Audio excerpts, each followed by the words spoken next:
Hello there, and welcome to this special Boring History episode on the rather disturbing lives of the pharaohs in ancient Egypt. If you're looking for a calming and thought-provoking historical story to carry you off to dreamland, you've come to the right place. Before we begin our journey back in time, I'd love to know where in the world you're listening from and what time of day it is for you right now. Feel free to leave a comment and say hello.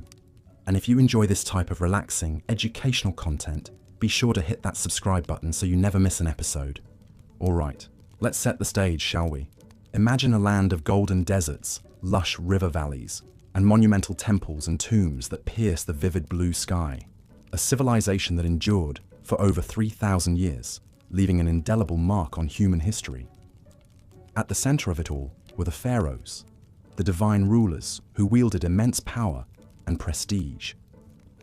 But behind the glittering facade of riches and royalty, the lives of these god-kings were often steeped in darkness, obsession, and shocking practices that may be hard for us to fathom today. Over the next hour or so, we'll be diving deep into the fascinating and often unsettling world of ancient Egyptian pharaohs. We'll explore their opulent daily lives, inside sprawling palace complexes, their tangled webs of royal relationships and rivalries, and their unshakable belief in their own divinity. We'll also confront the pharaohs' fixation on death and the afterlife, which drove them to construct ever more elaborate tombs and funerary temples, and even led some to engage in the chilling practice of human sacrifice.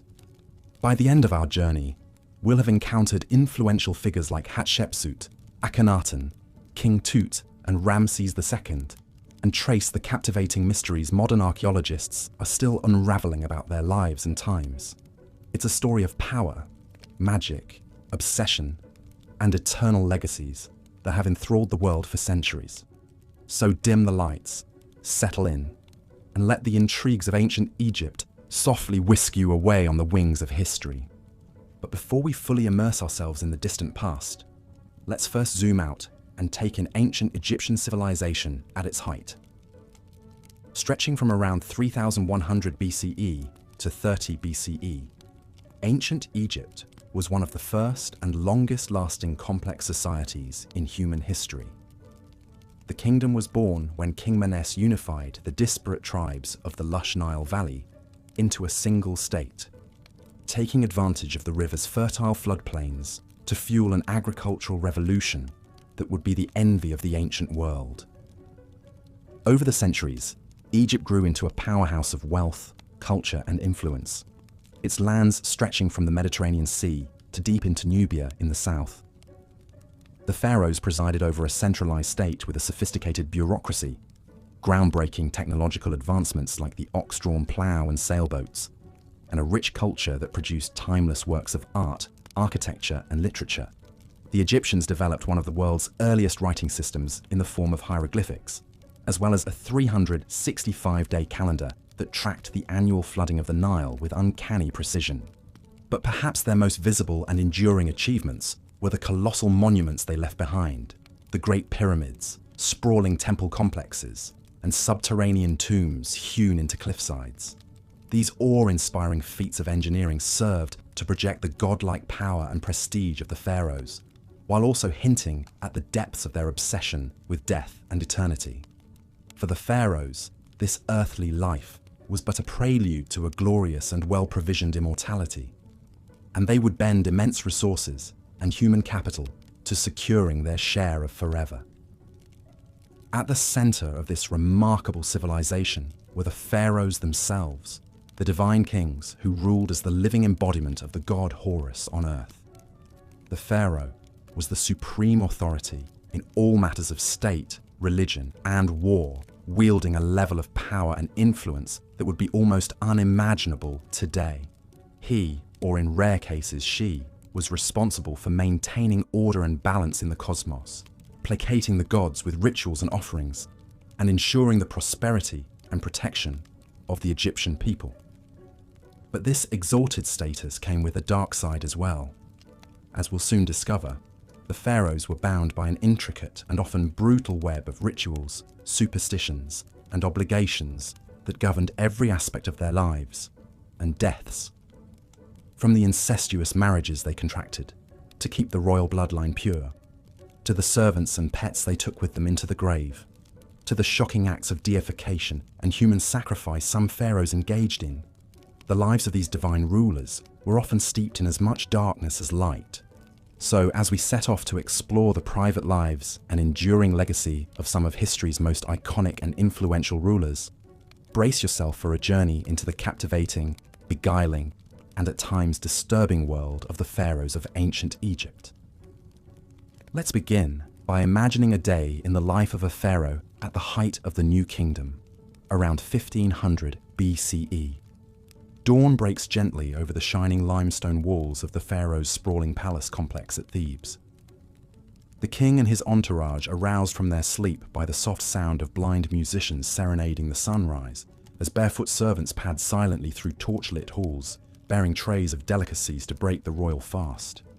In the palace's colonnaded courtyards, songbirds flit among lush gardens and burbling fountains as tame baboons and lion cubs lounge in the shade.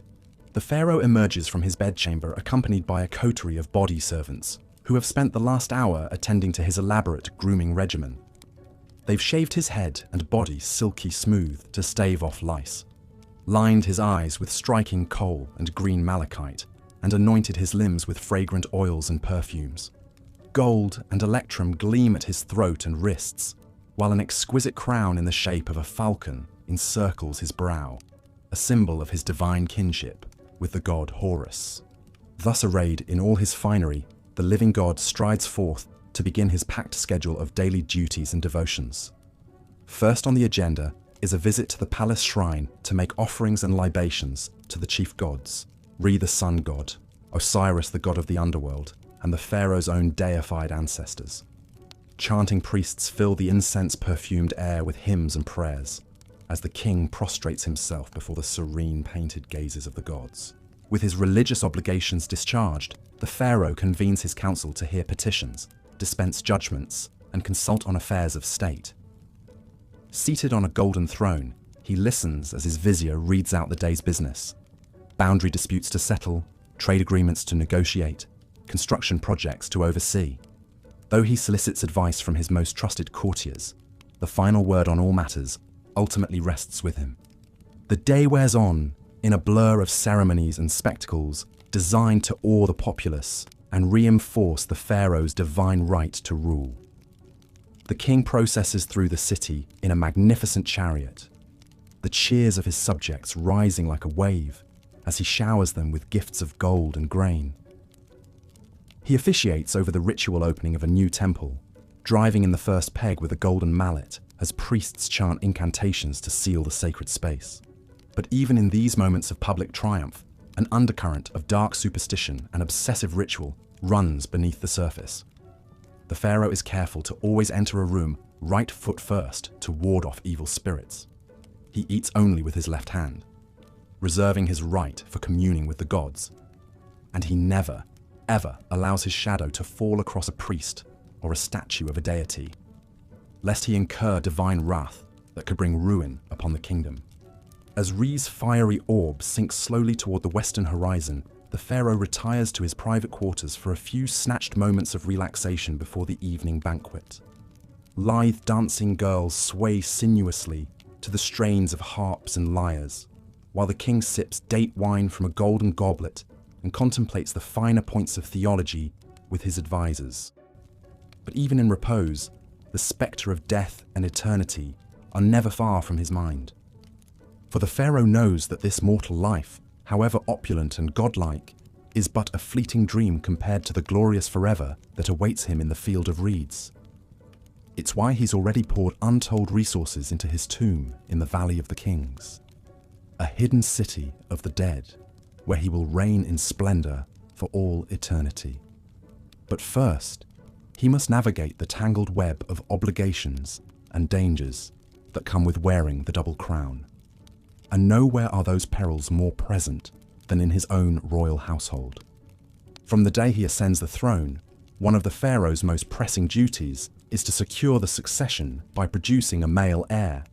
But in the incestuous hothouse of the royal family, where pharaohs routinely wed their siblings and even their own children to keep the bloodline pure, the battle for power and influence is always seething just beneath the gilded surface. The king's great royal wife may be his half-sister, but that doesn't stop her from plotting with priests and courtiers to advance her own son's claim to the throne over that of his older half-brother.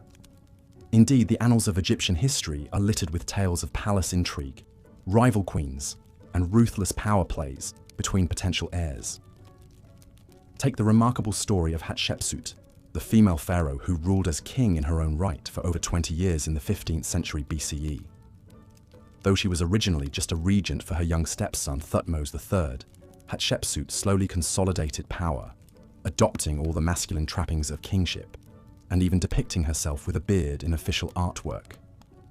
Or consider the shocking tale of the heretic pharaoh Akhenaten, who upended centuries of religious tradition by proclaiming the sun disk Aten as the one true god and outlawing the worship of all others. In his religious zeal, Akhenaten even changed his name from Amenhotep IV to reflect his devotion to Aten, moved the capital to a remote desert city, and persecuted the powerful priests of Amun. His reign was plagued by palace conspiracies and ended in disaster, with his young son Tutankhamun left to pick up the pieces. But perhaps the most disturbing example of how the pharaoh's godlike power could be abused is the practice of human sacrifice that was once disturbingly common in ancient Egypt. Archaeologists have unearthed numerous so-called retainer sacrifices in the tombs of early kings like Jer and Jet, where dozens of servants were slaughtered to continue serving their master in the afterlife. Even more chillingly, some pharaohs like Aha were buried with their pets and worldly treasures, as well as piles of human hair wigs, likely shorn from sacrificial victims. Thankfully, this ghastly practice seems to have died out by the end of the Old Kingdom, as the Egyptians developed more symbolic ways for pharaohs to take their earthly entourage with them into the afterlife. But it remains a dark stain on the otherwise glittering legacy of the pharaohs, a reminder of the unfathomable gulf that separated these divine kings from the teeming masses they ruled over. As the centuries roll on, the pharaohs continue to shape the course of Egyptian history and leave their mark in stone and story. Some, like Ramses II, known as Ramses the Great, presided over the kingdom at the height of its power and splendor, their triumphs and love lives immortalized on the walls of the temples they built to their own glory. Others, like the fabled Cleopatra VII, became entangled in the high-stakes intrigues of the wider Mediterranean world, their personal charisma and political savvy the stuff of enduring legend. But perhaps no pharaoh has captured the modern imagination quite like the boy King Tutankhamun, whose lavish tomb discovery in 1922 set off a global wave of Tutmania and turned the once obscure ruler into a household name. The dazzling treasures found in Tut's tomb, from his iconic golden death mask to the nested coffins and thrones, provided an unprecedented glimpse into the opulence and artistry of a royal burial and cemented the pharaoh's reputation as the ultimate status symbols of the ancient world. Today, new archaeological discoveries and cutting-edge scientific techniques are allowing us to peer even deeper into the lives and deaths of these endlessly fascinating rulers. CT scans and DNA analysis have revealed the inbred genetic deformities that plagued Tut's family line, as well as the festering wounds and malaria that likely claimed his life at the tender age of 19th. Inscriptions and papyri paint an increasingly vivid picture of the cutthroat world of palace politics, where foreign concubines and scheming viziers jostled for influence in the shadow of the throne. And yet, for all the dark secrets and unsettling practices we've uncovered about the pharaohs, their luminous legacy as some of the most iconic and enduring rulers in human history remains undimmed. For over 3,000 years, they presided over a civilization of remarkable achievements and innovations, from the mathematical precision of the pyramids to the medical know-how of the world's first brain surgery. They inspired some of the most sublime and enduring works of art and architecture ever created, from the serene beauty of Nefertiti's limestone bust to the colossal majesty of the Colossi of Memnon. And they continue to fire our imaginations and tug at our sense of wonder, inviting us to contemplate the mysteries of absolute power and ponder what it means to reach for immortality in the face of the fleeting nature of human life. So the next time you find yourself gazing up at the inscrutable face of the Sphinx or marveling at the golden splendor of Tutankhamun's funerary mask, take a moment to reflect on the pharaohs who once wielded godlike power over the lives of millions. Theirs is a story of dazzling triumphs and shocking abuses, soaring monuments and chilling body counts, unimaginable wealth and existential dread in the face of eternity.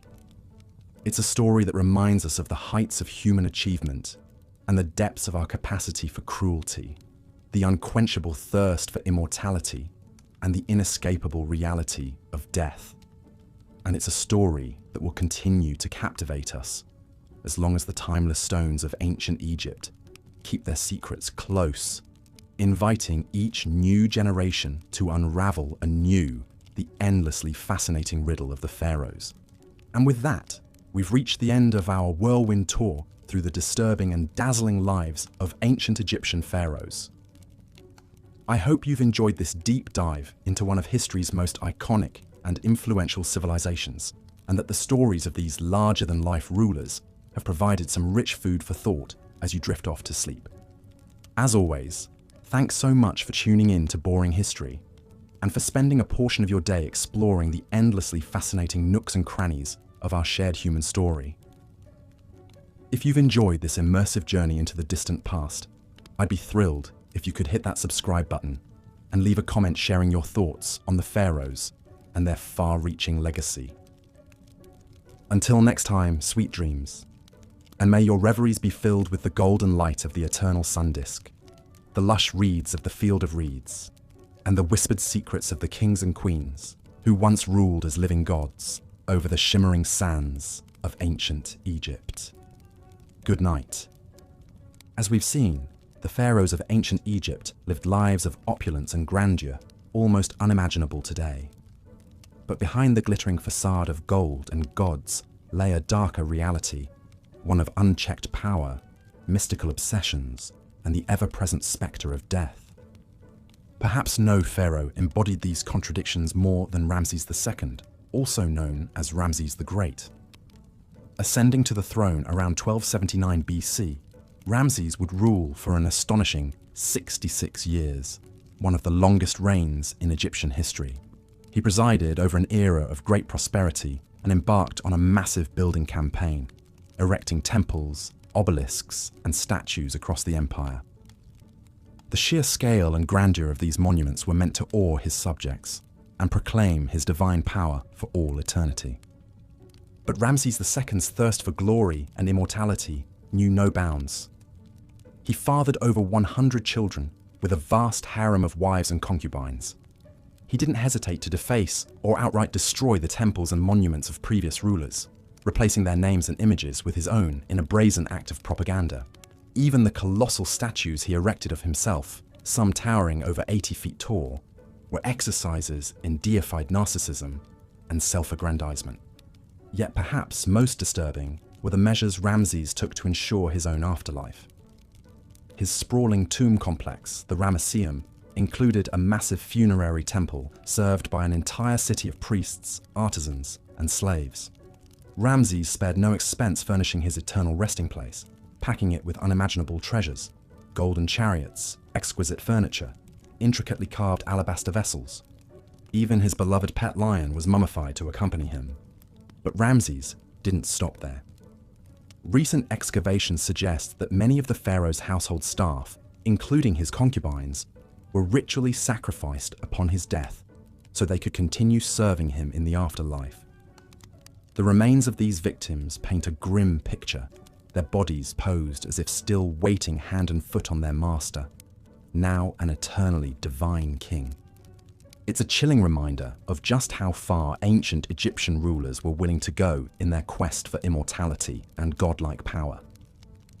Ramses II may have reigned over a golden age, but he also exploited untold thousands in service of his own vanity and delusions of divinity. The blood and sweat of commoners quite literally built his legacy. While Ramses the Great was a particularly egregious example, he was far from the only pharaoh to abuse his absolute power in such ways. His predecessors, Amenhotep III and Akhenaten, undertook similarly ambitious and self-serving building projects. The boy king Tutankhamun was entombed with a staggering array of priceless treasures, while Cleopatra ruthlessly eliminated her own siblings to secure sole control of the throne. Time and again, the pharaohs proved that their deified status placed them above the moral laws governing ordinary Egyptians. They could upend religious traditions on a whim, take countless sexual partners, seize property and labor, even ritualize murder, all without consequence. The promise of a glorious afterlife made megalomaniacal excess not only acceptable, but almost inevitable. But in the end, the pharaohs discovered what all tyrants must, that no mortal, no matter how powerful, can escape death. For all their temples and tombs, magical spells and sacrificial servants, they succumbed to the same fate as the humblest peasant. Their mummified bodies and worldly possessions gathered dust in the darkness, while their empire declined and their gods were forgotten. The cautionary tale of the pharaohs still resonates in our modern world of would-be strongmen and self-styled demigods. Those who believe themselves above the common bonds of morality and mortality would do well to remember how the mightiest rulers of ancient Egypt met their ignominious ends. For the great leveler comes for kings and commoners alike. A humbling lesson, 3,000 years in the making. As we close this chapter on the disturbing lives of ancient Egypt's god-kings, one can't help but marvel at all that's been lost to the devouring sands of time. We may have unearthed their treasures and unraveled some of their secrets. But so much remains unknown about this captivating civilization that built wonders and banished moral constraints. Perhaps, as archaeologists chip away at the layers of history, we'll come to an even clearer understanding of the shadows behind the pharaohs' dazzling reign. A deeper knowledge of what drove these divine rulers to such heights of power and depths of depraved self-obsession. Until then, they'll continue to haunt our imaginations, spectacular, sphinx-like, cloaked in gold and mystery. We can only guess at what other chilling revelations lie buried in the Valley of the Kings, waiting to see the light of day once more. Tales of tyrants and god-kings, faded to dust and etched in eternity. A reminder that even the grandest of empires and most glorified of rulers can't escape time's inexorable march. So, as we drift off to sleep, our heads filled with gilded sarcophagi and whispering spirits, let's ponder the enduring allure of these ancient royals who held the power of life and death, heaven and earth, in their manicured hands, and be thankful perhaps that their like will never walk among us again, divine, decadent, and undone by their own towering egos. The next morning would see the pharaoh embark on his daily routine of religious duties and governing. He would first bathe in a sacred pool, or be cleansed with holy water by priests, a ritual believed to purify both body and spirit. The pharaoh was then dressed in the finest linens, adorned with regal symbols like the double crown, scepter, and crook. Each item held deep meaning, the crook representing his role as shepherd of his people, the flail his authority to punish enemies of Egypt. But even these mundane morning tasks were imbued with layers of spiritual significance. Every movement was like a carefully choreographed dance, governed by the strict rules of Ma'at, the cosmic order that held the universe together. To deviate even slightly from these divine protocols was to court chaos and risk the god's wrath. It was a heavy existential burden to bear, but one seen as absolutely essential for a living god. Once attired in his divine regalia, the pharaoh would emerge from the palace to begin his packed schedule. Often first up was a visit to the temple to make offerings to the gods and perform vital rituals. As the high priest of every temple, his role was to gratify the gods and secure their continued blessings for Egypt. He would deliver offerings, recite sacred spells, and burn incense to the cult statues in the temple sanctuary. No matter how tedious, each rite had to be performed with perfect precision, like maintaining a cosmic engine. Even the subtlest mistake could have catastrophic consequences. The famous pyramid texts, carved on the walls of royal tombs, were essentially a script for the pharaoh to follow in the afterlife, guiding him through the trials to reach the blessed field of reeds. One can only imagine the intense pressure and anxiety of having to execute the rituals flawlessly, with the highest stakes imaginable riding on them. With his religious duties complete, the pharaoh would turn to the business of governing Egypt. He would meet with his most trusted advisors, viziers who acted as his eyes and ears throughout the land. They delivered reports on the political situation in Egypt and its diplomatic ties with rivals like the Nubians, Hittites, and Mesopotamians.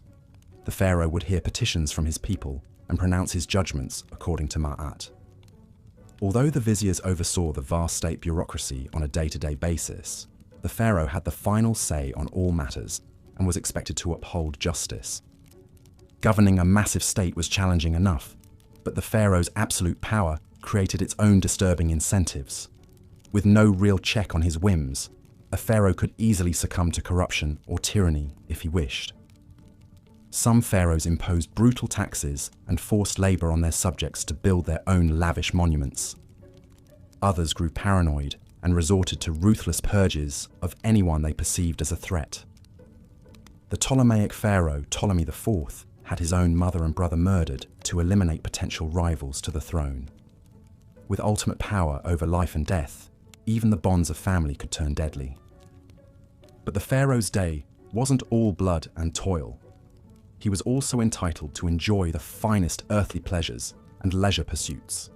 He might go on a hunting expedition in the desert, firing arrows from his war chariot at fleeing lions and gazelles. The hunt was seen as a metaphor for the pharaoh's triumph over the forces of chaos that constantly threatened Egypt. A successful hunt proved his vitality and warrior prowess. The pharaoh might also indulge in a board game of senet with one of his trusted courtiers. Senet was hugely popular among the Egyptian elite and even took on spiritual dimensions. Some believed the game mimicked the soul's journey through the Duat underworld, with the final squares representing the gates of the afterlife. Here again, the lines between earthly recreation and cosmic symbolism were always blurred. As Re's journey across the sky drew to a close and shadows lengthened, the pharaoh would finally retire to his chambers after a long day of service to the two lands. But even in rest, his divine duties never ceased. The pharaoh's sleep was believed to mystically merge his Ba soul with the sun god, renewing his divine life force. It was a time of strange visions and communion with the gods, not mere repose. Enigmatic dream books have survived that were used to help interpret the pharaoh's dreams and discern divine messages in them. In one disturbing dream from the Chester Beatty Papyrus, the pharaoh Ramses II dreamt he saw Ptah, the great creator god of Memphis, standing over him with a sword. Ptah angrily chastised him for not completing his temple and struck him on his side.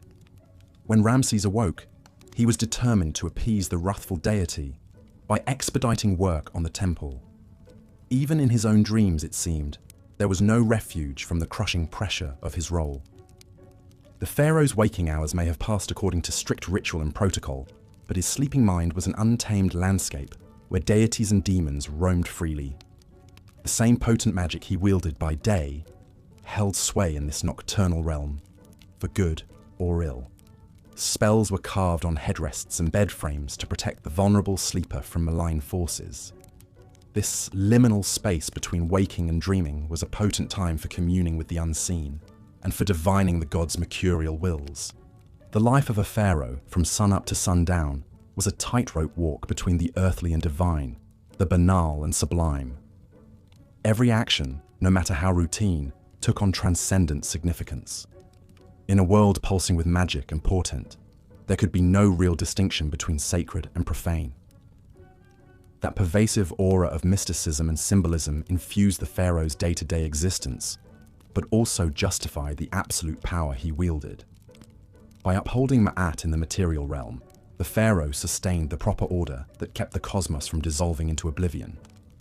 But that same power also enabled the darkest impulses and excesses of human nature. The challenge for any pharaoh was to embody the lofty virtues of a god on earth, while still being fallible flesh and blood. Some managed that balancing act with justice and restraint, securing their people's prosperity and history's favor. Others succumbed to tyranny and caprice, leaving legacies forever tainted by cruelty. But whether revered or reviled, the pharaohs all shared an existence profoundly alien to our modern sensibilities, where the scope of one's actions held literally life and death stakes for an entire civilization. The pharaoh's day typically began at sunrise with a ceremonial cleansing by priests, followed by a grand procession out to the main temple for ritual offerings and worship. As a living god, this direct link to the divine was the pharaoh's most vital duty, necessary to maintain Ma'at. He would present statuettes of himself as offerings and libate wine, milk, and other precious liquids before the gods. Incense would be burned, prayers recited, and sacred magic enacted through liturgies and hymns. After the morning rituals, the pharaoh would attend to the business of state, receiving ministers' reports, settling legal cases, and issuing decrees on everything from irrigation projects to mining expeditions. He would also engage in more ceremonial duties as the day progressed, from officiating over agricultural festivals to commissioning monumental building works in his name. The pharaoh's workday was interspersed with breaks for meals, recreation, and rest. Meals were sumptuous affairs, with the pharaoh entitled to the choicest cuts of meat, the freshest produce from palace gardens, and delicacies like honey, figs, and dates. Servants would swat flies with long fans and offer water to wash. Recreation might include hunting, board games like Senet, or watching performances by musicians, dancers, and acrobats. Some pharaohs enjoyed swimming in palace pools, or taking a languorous barge ride down the Nile. But even in leisure, there was little respite from ritual and responsibility.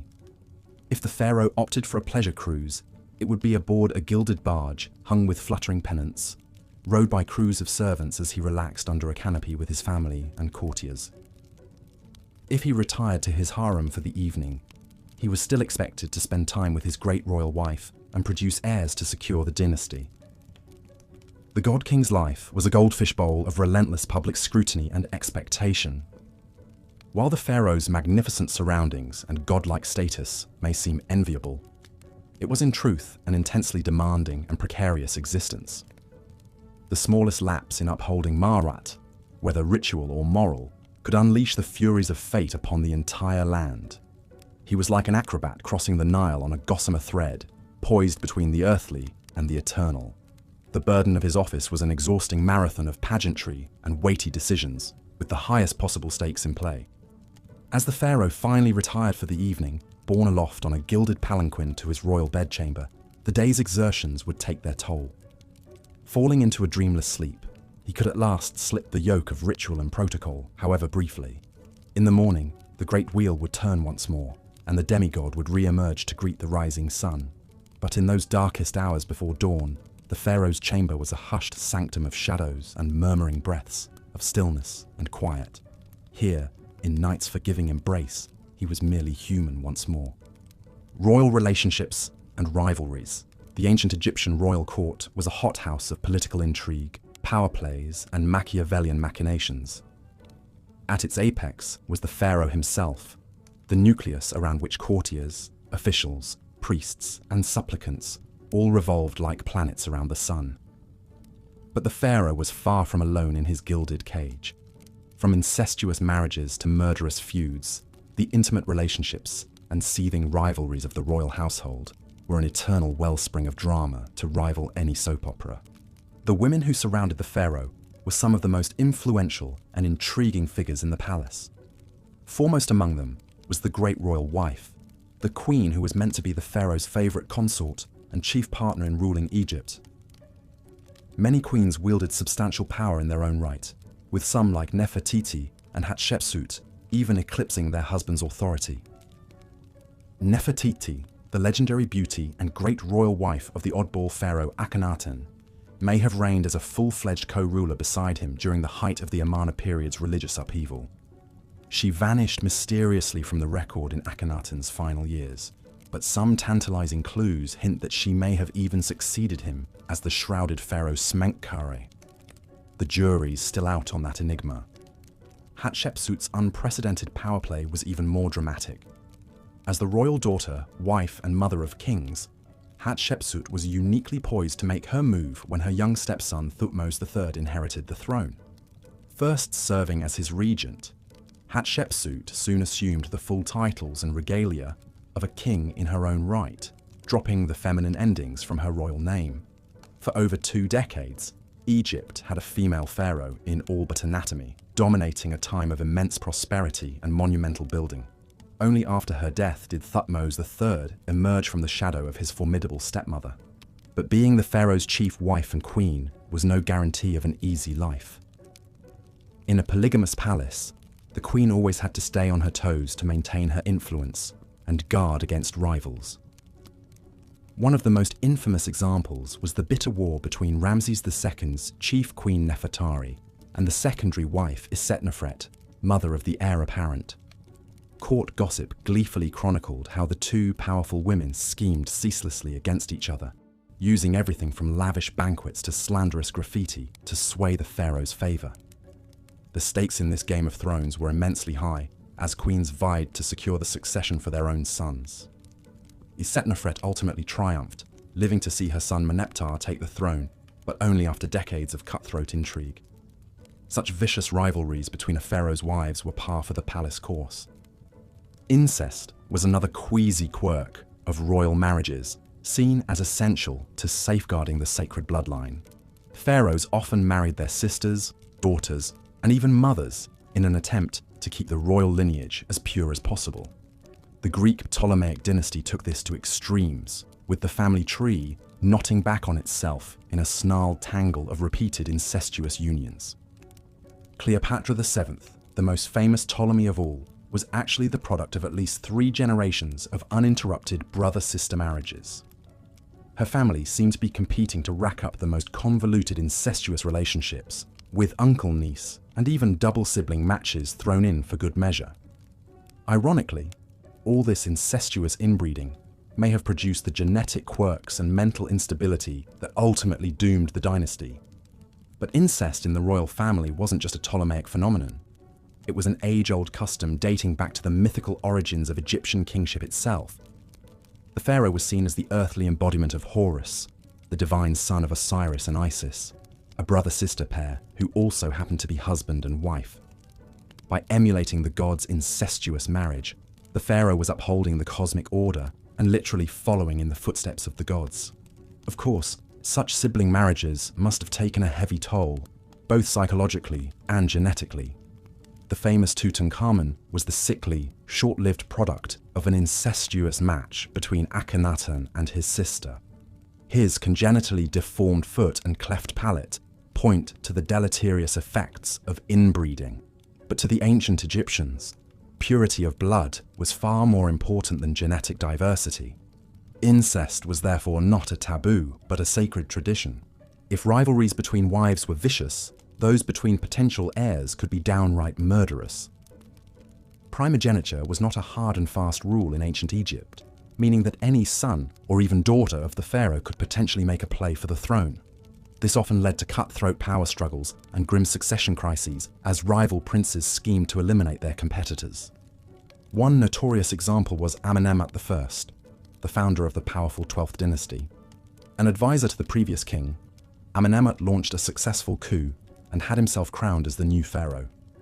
But his reign was plagued by constant conspiracies and assassination attempts, as rival factions jockeyed for power. His own harem even launched a shadowy plot against his life, creeping into the royal bedchamber with daggers drawn. Amenemhat only survived by the intervention of his loyal guards, fighting them off nearly naked. So shaken was Amenemhat by his brush with death that he took the unprecedented step of crowning his son, Senusret I, as co-pharaoh during his own lifetime. By securing the succession early, Amenemhat aimed to stave off further intrigues and smooth the transfer of power. Realpolitik trumped tradition. Amenemhat's instructions to his son, a treatise on effective kingship, reflect his embattled cynicism. Be on your guard against all subordinates, because you cannot be sure who is plotting against you. Perhaps the ultimate example of a royal rivalry turned deadly was the grim fall of Ramses III, the last great pharaoh of the New Kingdom. Court records paint a sordid picture of a geriatric pharaoh with a harem of hundreds, riven by factionalism as rival wives schemed to put their sons on the throne. One wife, Tiye, hatched an audacious plot to assassinate Ramses and crown her son Pentuer in a coup. The conspiracy was uncovered at the 11th hour, but not before a bloody skirmish between guards loyal to Tiye and those protecting the pharaoh. In the end, Ramses' own throat was slit, likely by an assassin who wormed his way into the royal harem. The king lingered just long enough to appoint his designated heir and round up the ringleaders of the failed coup.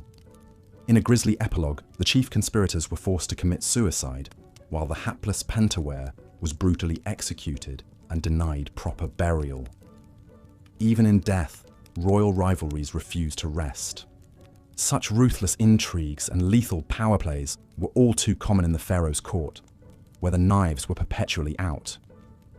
Trust and loyalty were luxuries few could afford, with even family members potential enemies vying for position. Caught in this tangled web of shaky alliances and seething resentments, the pharaoh had to walk a razor's edge, vigilantly balancing factions while watching his own back. Heavy was the head that wore the double crown. Gods on earth, the pharaoh as divine ruler. More than mere monarchs, the pharaohs of ancient Egypt were living deities, straddling the boundary between the earthly and divine. Each pharaoh was seen as the embodiment of Horus, the falcon-headed sky god, and the son of the great sun god Re, Az. The practice of retainer sacrifice, also known as retainer burial, was one of the most chilling customs in ancient Egypt. The idea was that servants, both human and animal, who attended the pharaoh in life, would continue to serve him in death and the afterlife.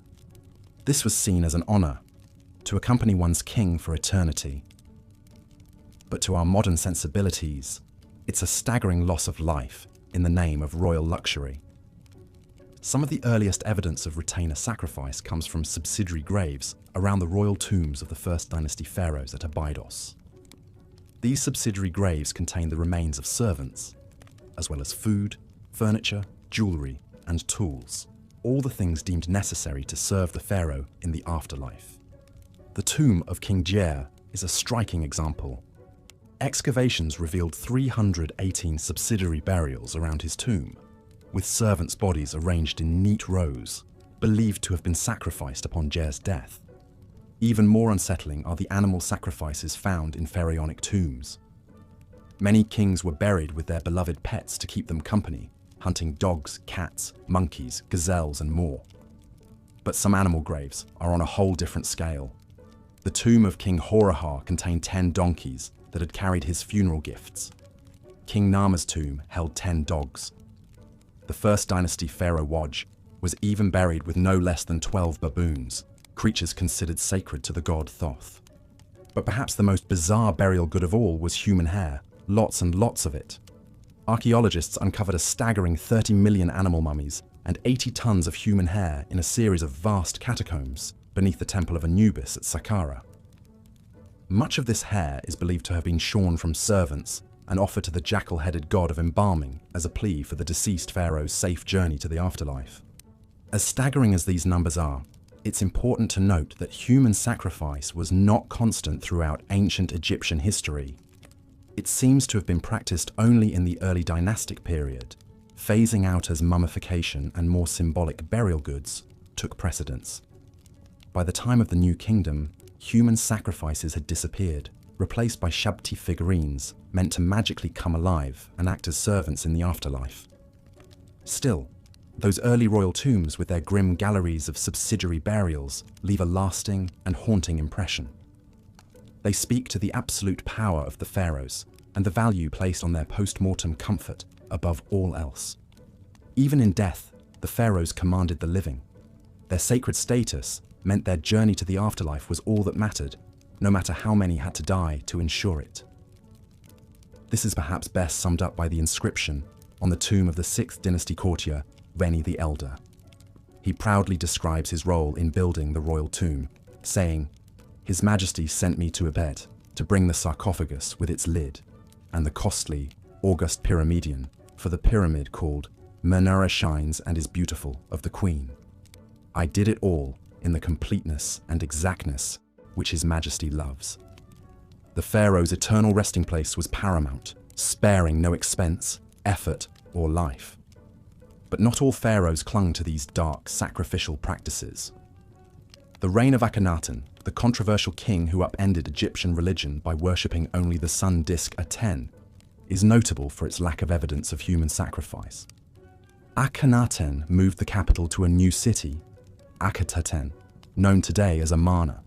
Here he built a royal tomb with no subsidiary graves, perhaps signaling a shift in funerary customs to match his religious reforms. However, Akhenaten's changes were short-lived. After his death, his son Tutankhamun and successors returned to the old gods and traditional practices. Tut's own famous tomb, discovered in 1922, was stocked with all the traditional grave goods and mummified remains of his several stillborn daughters. Though not sacrificed in the old way, these children still accompanied him to the afterlife as eternal reminders of his divine blood. And so, even as human sacrifice waned, the pharaonic obsession with the afterlife never did. The mummification process grew ever more elaborate, with pharaohs like Seti the Firm and Ramesses II going to their eternal rest in multi-room, hidden tombs filled with every earthly treasure. They were still meant to live forever as gods among the gods, even if their retinue of ghostly servants was now rendered in wood, clay, and stone, rather than flesh and blood. This enduring belief in the pharaoh's divinity, in earthly eternity attained, is perhaps their most lasting legacy. Long after their tombs were looted and bodies scattered, the pharaohs are still with us, resurrected in our history books and museum galleries. We still speak their names, Khufu, Nefertiti, Hatshepsut, Tutankhamun, and marvel at their monuments. They built for eternity, and in many ways they achieved it, though not as they might have imagined. For the pharaohs, eternal life was a given, a birthright of their divine status. For their subjects, the afterlife had to be earned through service, both in this life and the next. This fundamental divide, the chasm between the god-kings and the rest of humanity, is what makes their world at once so dazzling and so alien to our eyes. It was a world where one person, by accident of birth, could command the living and the dead, move mountains and rivers, and shape the very landscape of eternity. That was the power and the burden of the pharaohs, the sun-sons of ancient Egypt, who lived, ruled, and died as gods on earth. And yet, for all their power and splendor, the pharaohs were still mortal men and women. They suffered from the same human frailties: disease, injury, family drama, political intrigue. They just did so on a much grander scale, befitting their exalted status. This is perhaps what makes them so endlessly fascinating, so ripe for continual study and speculation.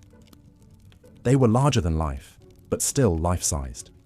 Untouchable gods, but still flesh and blood. In the end, maybe this is what draws us back again and again to the lives of the pharaohs.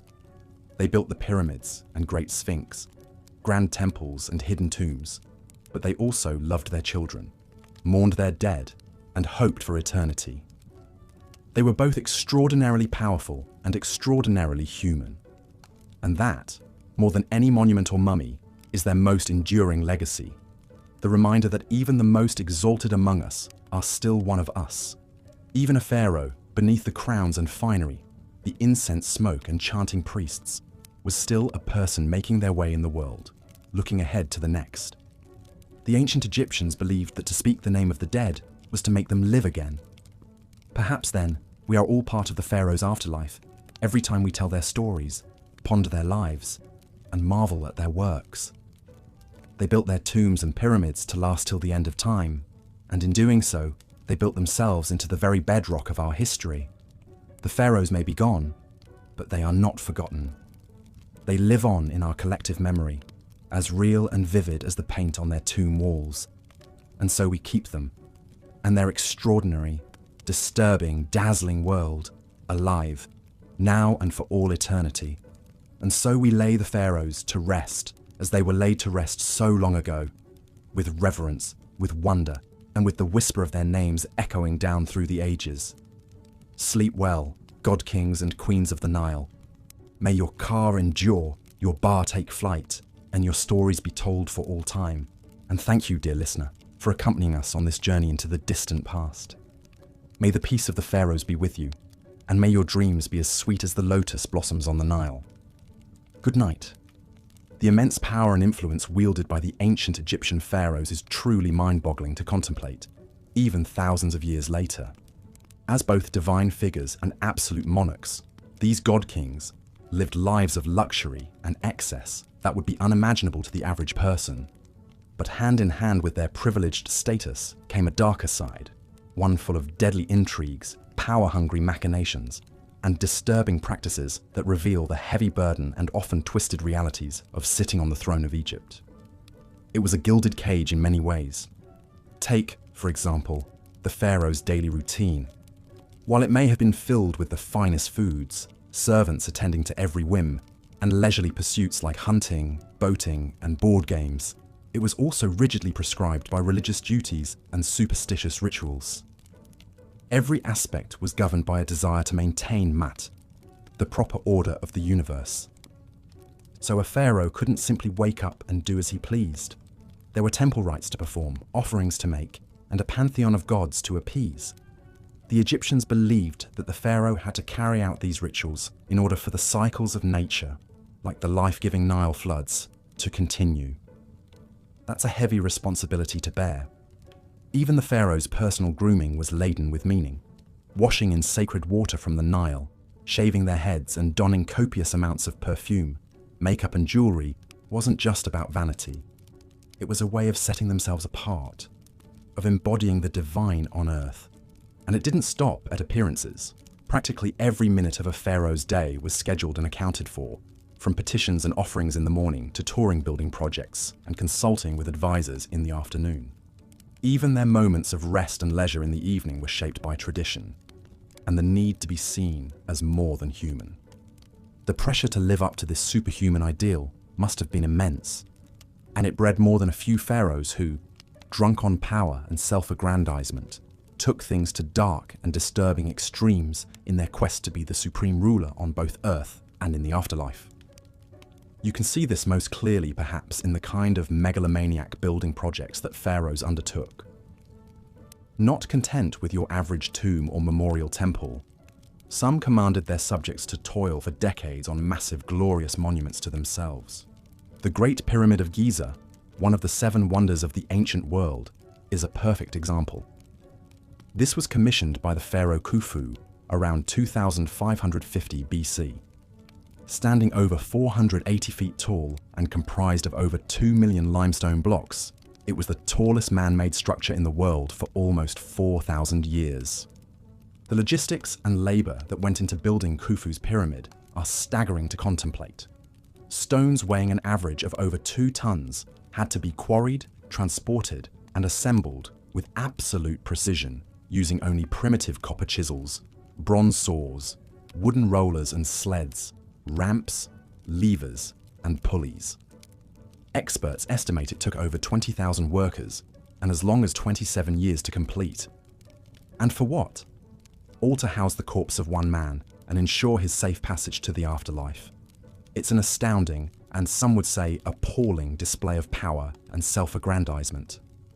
Not to mention that life was incredibly harsh for the armies of workers who built pyramids like Khufu's. They may not have been slaves, as popular lore often suggests, but the back-breaking work took a serious toll. Scans of skeletal remains from the workers' cemetery show high rates of arthritis, injuries, and stress. Pyramid building eventually fell out of favor, perhaps becoming too costly and time-consuming even for the pharaohs. But the rich and powerful still found other ways to flaunt their wealth in the face of death. Take King Tutankhamun, the famed boy king who ruled in the 14th century BC. While he died young and had a relatively short reign, his golden death mask and opulent grave goods have become enduring symbols of ancient Egypt's wealth and splendor. When Howard Carter unsealed King Tut's small tomb in 1922, he found room after room stuffed to the brim with a dazzling array of over 5,000 priceless objects. Golden shrines, jewel-encrusted chests, intricately carved furniture, chariots, clothes, perfumes, and even food and wine to sustain Tut in the afterlife. The sensational discovery ignited a wave of Tut mania around the world and introduced millions to the glories of ancient Egypt. but it also highlights the phenomenal excess enjoyed by the pharaohs, even the minor ones like Tutankhamun. Some rulers took it even further, burying loyal subjects with them to serve them in death as they had in life. This is a practice known as retainer sacrifice, and evidence for it has been found in some of the earliest royal tombs, going back to the first dynasty around 3000 BC. In tombs at the royal burial ground of Abydos, archaeologists discovered the remains of court officials, servants, and even dogs arrayed around the pharaoh's sarcophagus and subsidiary graves. It seems these unlucky attendants were sacrificed to continue their duties in the afterlife, a disturbing reflection of how much the pharaoh's power extended beyond the grave. Thankfully, this practice seems to have largely died out by the Old Kingdom period, but the fact that it was ever condoned at all is a chilling reminder of the absolute godlike power ancient Egyptians invested in their kings. Even as mummification techniques became more and more refined, and the fabled Valley of the Kings filled with hidden tombs, the gulf between the pharaoh's eternal comfort and the lot of the average Egyptian couldn't have been starker. While the royals enjoyed gold, jewels, and linen wrappings in the afterlife, most people had to make do with a simple pit grave and a few humble trinkets, if that. The inequality was so stark, it's little wonder that tomb robbing became a constant scourge for Egyptian elites. Still, the promise of eternal life, however luxurious, was one that even the pharaohs couldn't always count on, as the fates of some of the most famous rulers attest. Take Ramses II, widely regarded as the greatest and most powerful pharaoh of the New Kingdom. His reign, which lasted an astonishing 66 years, from 1279 to 1213 BC, marked the peak of ancient Egypt's imperial power and prosperity. Ramses II, or Ramses the Great as he's often known, was a military leader who expanded Egypt's reach in Nubia, Libya, and the Levant. He was also a prolific builder who erected many grand temples, statues, and monuments. But for all his glory in life, Ramses II didn't exactly get the restful and dignified eternity he probably expected. His mummy has been moved and disturbed countless times over the millennia, as tomb robbers, priests, and archaeologists have all had a hand in its fate. When Ramses's mummy was finally unwrapped in 1886 by Gaston Maspero, the head of the Egyptian Antiquities Service, it was found to be in poor condition. The king's body was broken into pieces, many bones were missing, and a gaping hole in the skull suggested the work of ancient looters. Still, with his long aquiline nose, strong jaw, and shock of white hair, Ramses was an imposing figure even in death. His mummy is now on display at the National Museum of Egyptian Civilization in Cairo, a far cry from his original resting place in the Valley of the Kings, but no less a potent symbol of his enduring power and mystique. In the end, perhaps it's this very mystique, this mix of the marvelous and the macabre, the inspiring and the unsettling, that keeps us so fascinated by the pharaohs of ancient Egypt.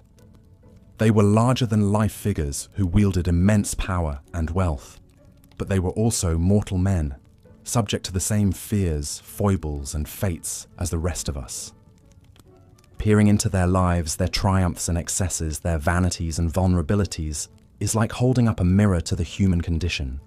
We see the heights to which we can ascend and the depths to which we can sink. We marvel at the ingenuity and artistry of an ancient civilization, even as we recoil at some of its more disturbing practices. Most of all, we come face to face with the stark realities of power, its seductions and its pitfalls, its uses and its abuses. The pharaohs may have ruled as gods on earth, but they were also prisoners of a system that demanded constant displays of strength, piety, and conspicuous consumption. In that sense, perhaps we can even feel a twinge of sympathy for these divine rulers, trapped in their gilded cages, burdened with the weight of an entire civilization's hopes, dreams, and fears. It's a far cry from the glamorous and carefree existence we might imagine for a god king. But then again, that's the enduring allure of ancient Egypt. It defies our expectations and challenges our assumptions at every turn. It is a civilization that was at once familiar and alien, majestic and monstrous, enlightened and benighted. And the pharaohs, for all their flaws and foibles, were the avatars of this endlessly fascinating world. They may have lived and died thousands of years ago, but their stories, their secrets, and their splendors continue to haunt us to this day. We will likely never fully unravel all the mysteries of the pharaohs and their world. But that doesn't stop us from trying. From poring over every scrap of papyrus, studying every mummy and monument, sifting through every grain of desert sand for clues to their lives and times. In a way, that's the greatest legacy of the pharaohs, not the pyramids or the golden treasures, but the enduring sense of wonder and curiosity they inspire in us, the tantalizing glimpse they offer into a world at once vanished and vivid, lost and everlasting. So perhaps the real question is not what we can learn from the pharaohs, but what we can learn about ourselves in our endless fascination with them. What does our obsession with these ancient rulers say about our own hopes, dreams, and fears? What does it reveal about our relationship to power, to death, to the eternal mysteries of the human heart? These are questions that may never have definitive answers, but they are worth pondering nonetheless, just as the pharaohs themselves continue to beguile and bewilder us, inviting us to explore ever deeper the labyrinthine recesses of their world and our own. And so, the story of the pharaohs endures, as it has for millennia, a tale of power and pathos, of glory and despair, of the eternal dance between light and shadow that defines the human condition.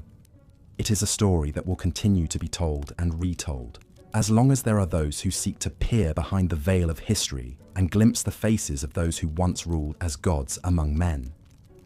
The pharaoh would begin his morning ablutions in an ornate limestone washroom, where a small army of servants waited to assist their living god. First, they would delicately wrap him in fine linen towels and escort him to a gleaming copper bathing tub filled with water, lotus flowers floating on the surface. As he stepped in, the servants would carefully wash the pharaoh's body with natron, a mineral salt that cleansed and softened the skin. They paid special attention to his hands and feet, gently scrubbing away any dirt or impurities. After bathing, the pharaoh would be dried off, and a servant would appear bearing a tray of fragrant oils. With practiced motions, he would anoint the king from head to toe, massaging the oils into his skin until it glowed. These sacred unguents, in scents of myrrh, frankincense, and cinnamon, were believed to have magical protective properties, shielding the pharaoh from evil spirits and misfortune. A dab of black coal was carefully applied around his eyes, not just for beauty, but to deflect the harsh glare of the sun god Ra and ward off eye infections. Next came the pharaoh's iconic regalia, the crowns, scepters, and jewels that denoted his supreme status. Every item was imbued with layers of religious and political symbolism. The distinctive double crown, for example, represented the unification of Upper and Lower Egypt under the pharaoh's divine rule. A designated servant would reverentially lift the lapis lazuli and gold headdress and place it atop the king's head, taking great care to arrange it just so. Then would come the crook and flail, implements of kingship often depicted crossed over the pharaoh's chest in art and sculpture. The crook symbolized his role as shepherd of his people, while the flail represented his ability to mete out punishment to enemies of the state. Once adorned, the pharaoh would emerge from his chambers to greet the day, a glittering vision inspiring both reverence and terror. But this was only the beginning of a grueling daily routine that left little room for rest. First on the agenda was worship and offering rituals at the temple, where the pharaoh would honor the gods and elevate his own divine status. At the heart of every Egyptian temple was the inner sanctum, where a statue of the chief god resided. Only the pharaoh and the high priests were allowed to enter this sacred space and perform the daily rites. The king would prostrate himself before the god's image, reciting prayers and burning incense. He would present lavish offerings of food, drink, clothing, and jewelry, symbolically giving the god all the best produce of the land.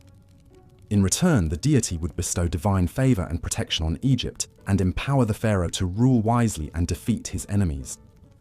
This sacred transaction between the king and the gods was the bedrock of Egyptian cosmic order. But it was also a daily reinforcement of the pharaoh's precarious position. His people believed his piety and right conduct literally sustained the cycles of the sun, the Nile floods, and the agricultural bounty of the kingdom. It was a heavy responsibility to shoulder day in and day out. With his religious duties complete, the pharaoh would begin the real work of governing, a task he largely delegated to his most trusted advisors. The pharaoh's prime minister, known as the vizier, oversaw the sprawling administrative apparatus that kept the kingdom running smoothly. A huge bureaucracy of scribes, tax collectors, and local officials managed everything from recording the Nile flood levels and grain harvests to dispensing justice in the courts. But the pharaoh was expected to take an active role in decision-making on key issues like diplomacy, trade, and monumental building projects. He would consult with his advisors in an audience chamber, seated on a golden throne flanked by statues of the falcon god Horus and the cobra goddess Wadjet. Painted on the walls around him were scenes of the pharaoh smiting foreign enemies and offering to the gods, potent reminders of his larger-than-life duties. Seated at his feet on a dais would be his great royal wife, the queen who bore the next heir to the throne. The vizier and other courtiers would bow low before the royal couple, hands raised in supplication, awaiting their orders. Messengers and petitioners would be ushered in to deliver reports on the state of the kingdom or beg boons from the pharaoh. There might be disturbing news of a military skirmish at the border requiring the king to marshal his armies, or a request to send aid to a region facing drought and famine. Diplomats from foreign lands would present tribute and tokens of respect in exchange for trade concessions and treaties. The pharaoh would hear each matter in turn, consulting with his advisors and rendering judgments with an authority that could not be questioned. Even in his leisure time, the king was performing his royal role.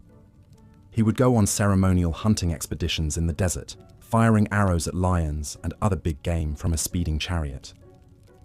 This was a demonstration of his physical prowess and mastery over the wild forces of nature. Important propaganda in a world where might made right. He would also preside over jubilant religious festivals, like the Opet festival celebrating the link between the pharaoh and the great god Amun-Ra. In a spectacular river procession, the pharaoh would accompany statues of the Theban triad of gods on a barge sailing down the Nile, as huge crowds thronged the banks to cheer them on. At the end of a long day, the pharaoh would retire to his private quarters, where he might indulge in more earthly pleasures. Many kings kept harems of secondary wives and concubines, in addition to their great royal wife. These women lived in a separate palace area, visited by the pharaoh whenever he desired. Some pharaohs, like Amenhotep III and Ramses II, had over 100 children from multiple wives, an extensive royal brood seen as a sign of the king's virility and divine favor. But even in these intimate moments, there was no escaping the religious and ritual significance woven through every aspect of the pharaoh's life. Having intercourse with his wives wasn't just a sexual act. It was a sacred rite reenacting the creation of the cosmos by the gods. The pharaoh was expected to perform in the bedroom just as he did on the throne and the battlefield. And the women who shared his bed, while pampered and privileged, also faced intense pressure to produce royal heirs, preferably sons. The stakes were high in a world where the succession of divine kingship was paramount. As the pharaoh drifted off to sleep, no doubt exhausted by the burdens of his exalted station, he could only hope that his efforts had pleased the gods and kept the forces of chaos at bay for another day. Tomorrow would bring new challenges, new opportunities to prove his worth as the living embodiment of divine order on earth. It was a relentless cycle, but one that each pharaoh was born and raised to fulfill, no matter the cost. Such was the disturbing life of these god kings who ruled over ancient Egypt for 3,000 years. Of course, even the most revered pharaohs were only human under all the divine trappings, and behind the palace walls, royal family drama seethed, often with devastating consequences. Rivalries between a pharaoh's wives were common, as each competed to have her son named heir to the throne. These feuds took on legendary proportions in some cases, like the rivalry between Ramses II's wife Nefertari and his secondary consort Isetanofret. Nefertari, whose beauty and influence were so great she was known as the one for whom the sun shines, had borne Ramses several sons, but none had survived to succeed him. Isetanofret saw her chance to install her own son, Meneptah, as crown prince, and worked to undermine Nefertari at every turn.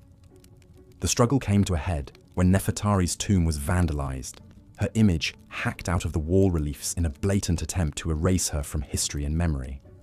Many suspected Isetnofret was behind the desecration, though nothing could be proven.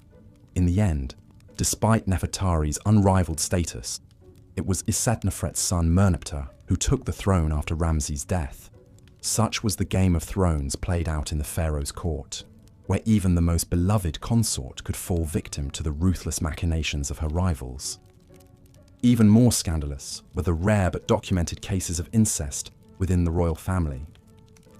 The pharaohs believed their divine blood had to be kept pure at all costs, even if that meant marrying their siblings or even their own children. This practice may have reached its disturbing apex with the curious case of Akhenaten, the rebel pharaoh who upended centuries of religious tradition by proclaiming the sun disk Aten as the one true god. Akhenaten was already a strange and enigmatic figure, depicted in art with an elongated skull, spindly limbs, and feminine hips that have long puzzled scholars. But even more shocking was his unconventional choice of chief wife and queen, his own daughter, Ankhesenamun. Archaeological evidence suggests Ankhesenamun was born to Akhenaten and his first wife, Nefertiti, when they were both very young, perhaps as young as 12 years old. She would have grown up in her father's sprawling new capital city of Amarna, a surreal landscape dominated by the towering temples of the Aten sun disk. As she blossomed into a young woman, Ankhesenamun caught the eye of her father, who by then had proclaimed himself the living incarnation of the Aten and banned the worship of all other gods. In a move that must have scandalized the court, Akhenaten took his teenage daughter as his great royal wife, the pharaoh's consort who would rule by his side and bear his children. The union was immortalized in a series of intimate portraits carved into Amarna's limestone cliffs, showing the couple locked in romantic embraces, their bodies intertwined. These scenes, almost pornographic by ancient Egyptian standards, suggest an erotic charge to the relationship that went beyond mere dynastic calculation. What Ankhesenamun herself thought of her fate, we can only imagine. As a royal princess, she would have had little say in the matter. The marriage produced at least 2 daughters, but no surviving sons to inherit Akhenaten's throne. When the heretic pharaoh died after a 17-year reign, the Amarna experiment died with him. The old gods were restored, his capital abandoned, and his name erased from the king lists. The young widow Ankhesenamun vanished from the record. Her astonishing story buried until Amarna's ruins were rediscovered in the early 20th century. She has since become an object of fascination and speculation for historians, a symbol of the disturbing lengths to which some pharaohs would go to protect their godly bloodlines. Such was the strange and secretive world of the pharaoh's royal family, a hothouse of intrigue and power struggles played out against the backdrop of divine kingship. The pharaoh may have been worshipped as a god on earth, but he was also a man with all too human appetites and frailties, and those closest to him, the women and children of his household, often paid the highest price for their proximity to power. From incestuous marriages to murderous rivalries, the private lives of the pharaohs were every bit as dramatic and disturbing as their public reigns. But for all the darkness and dysfunction lurking behind palace walls, the pharaohs never lost sight of their ultimate obsession, their own divinity and immortality.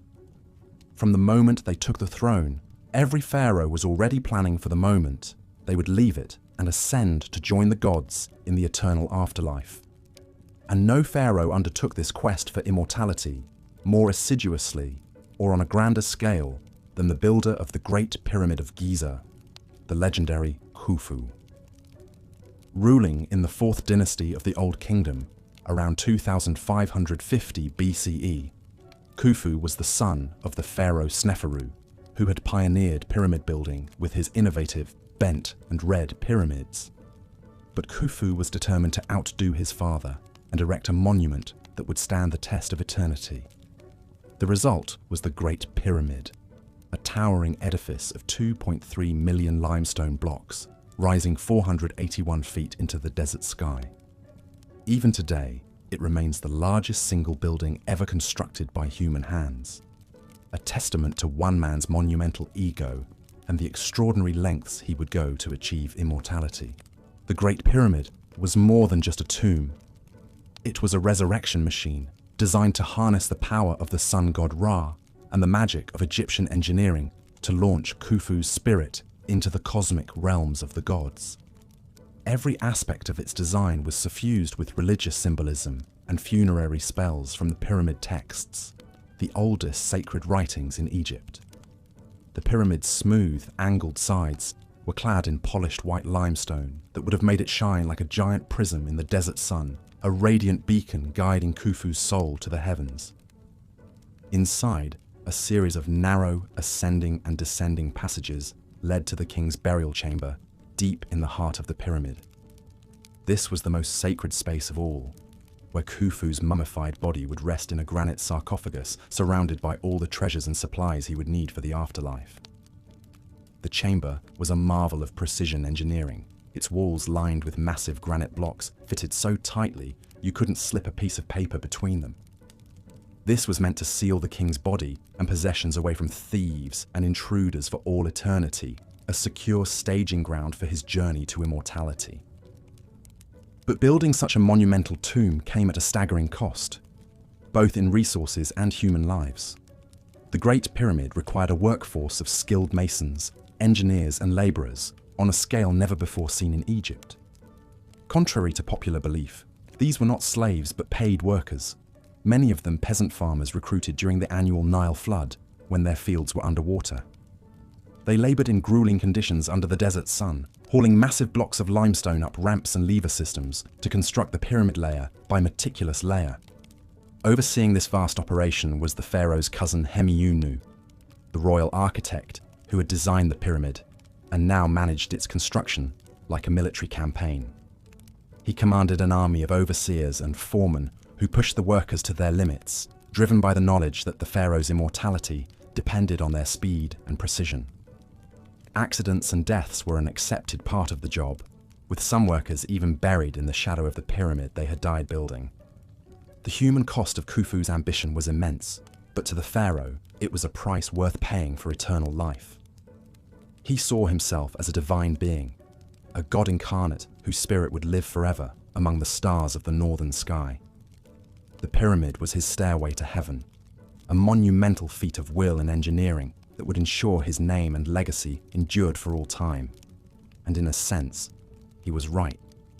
4,500 years later, we are still marveling at the Great Pyramid and the disturbing lengths to which one pharaoh went to achieve immortality.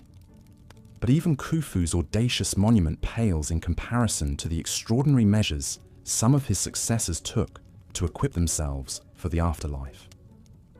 As the prosperity and power of the Old Kingdom waned, later pharaohs became increasingly obsessed with their own mortality and the fate of their eternal souls. They poured their dwindling resources into ever more elaborate tombs and mortuary temples, desperately trying to guarantee their place among the gods. This desperate quest for immortality reached its macabre apex with the practice of retainer sacrifice, the burial of servants alongside the pharaoh to attend him in the afterlife. The most chilling example comes from the tomb of the First Dynasty pharaoh Jer at Abydos, where archaeologists uncovered the remains of 318 individuals, men, women, and even children, who had been sacrificed and buried in neat rows outside the king's funerary enclosure. The scale of the carnage is staggering, the largest known case of human sacrifice in ancient Egypt. The victims appear to have been palace servants, members of the royal household who were selected to serve the king in death as they had in life. They were likely killed by strangulation or a blow to the head, their bodies hastily mummified and buried with minimal grave goods. Some were even interred in coffins bearing their own names, a poignant reminder of their individual identities and the violent fate that awaited them. What could have motivated such a mass slaughter? For the pharaoh and his priests, it was a natural extension of the king's divine power, his ability to command obedience and service, even beyond the grave. The servants were seen as privileged to be chosen for this sacred duty, their sacrifice a necessary part of ensuring the pharaoh's eternal well-being.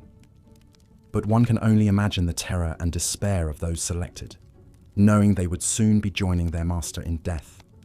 This disturbing practice appears to have been relatively short-lived, dying out by the end of the Old Kingdom. But it speaks to the incredible power and allure of the afterlife in ancient Egyptian culture, and the extreme lengths to which some pharaohs would go to secure their place in it. The idea of an eternal existence beyond death, where the pharaoh would reign supreme among the gods, was so intoxicating that it justified even the most horrific acts of violence and sacrifice. And it wasn't just human servants who. As the centuries passed, ancient Egypt's New Kingdom period gave way to the Late Period, a time of foreign invasions and rule by outside powers. The Libyans, Nubians, Assyrians and Persians all took their turn at the helm, wresting control of Egypt from native pharaohs. But perhaps no foreign power left quite as indelible a mark as Alexander the Great and the Greek Macedonian Ptolemaic dynasty he left in his wake. In 332 BC, Alexander the Great swept into Egypt, wresting it from Persian control. After being crowned pharaoh in Memphis, he founded the great seaside city of Alexandria, soon to become a cosmopolitan center of Greek culture and learning. But Alexander's reign as pharaoh was cut short by his untimely death in 323 BC. In the chaotic aftermath, his general Ptolemy Wunsota seized control of Egypt, installing himself as the first pharaoh of the Ptolemaic dynasty that would rule for the next 275 years. The Ptolemaic pharaohs were a fascinating fusion of Greek and Egyptian culture. They adopted many Egyptian royal traditions and religious practices to legitimize their rule in the eyes of their subjects. Ptolemy III's son and successor, Ptolemy II Philadelphus, even instituted worship of the deified Alexander, cleverly positioning the Ptolemies as successors to Alexander's divine rule. Yet at the same time, the Ptolemies remained resolutely Greek, marrying their siblings in the Egyptian royal tradition, but giving their children Greek names and hiring Greek architects to reshape Alexandria's landscape in the style of their homeland. One of the most audacious Ptolemaic building projects was surely the Pharos Lighthouse, constructed on the orders of Ptolemy I Sota. Standing an astonishing 330 feet tall, this wonder of the ancient world guided ships into Alexandria's harbour with its blazing fire at night. The Ptolemies also built grand temples in the traditional Egyptian style, like the Temple of Horus at Edfu and the Temple of Isis on the island of Philae. But they added their own Greek flourishes, inscribing their names in hieroglyphs, but also Greek on temple walls. The most famous Ptolemaic pharaoh of all was of course Cleopatra VII, the last pharaoh of ancient Egypt. But the Ptolemaic dynasty's notorious incestuous marriages produced more than one ambitious, powerful queen over the centuries. Take Berenice II, wife of Ptolemy III Euergetes. When her husband left to fight in the Third Syrian War in 246 BC, Berenice vowed to the goddess Aphrodite that she would cut off her long, luxurious hair if Ptolemy returned home safely. And she made good on her promise, placing her shorn tresses in Aphrodite's temple. The hair later mysteriously vanished, but court astronomer Conon of Samos, perhaps trying to get back in the queen's good graces, claimed that Aphrodite had been so touched by the offering that she placed Berenice's hair in the sky as the constellation Coma Berenices, or Berenice's hair. The Ptolemaic pharaohs were also no strangers to court intrigues and power struggles. One of the most dramatic examples came after the death of Ptolemy IV in 204 BC. His young son Ptolemy V, not even 6 years old, was next in line for the throne. But the boy king's regents, Agathocles and Sosibius, weren't about to give up their influence and power. They did the unthinkable, having the young pharaoh's mother, Arsinoe, murdered to secure their own positions.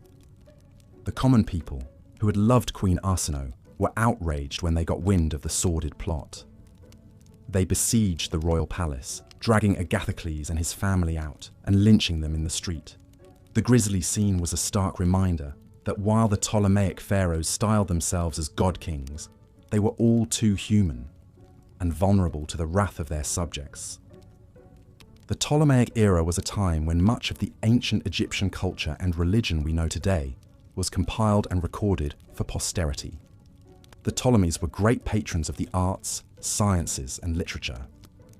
It was at the Great Library of Alexandria that Manetho, an Egyptian priest and historian, wrote his Egyptiaca.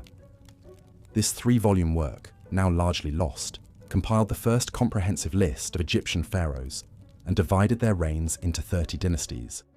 The framework we still use to parse ancient Egyptian chronology today, and it was under the Ptolemies that the Egyptian priest scribe Hor of Sebennytos penned a fascinating papyrus that has come to be known as the Dream Book.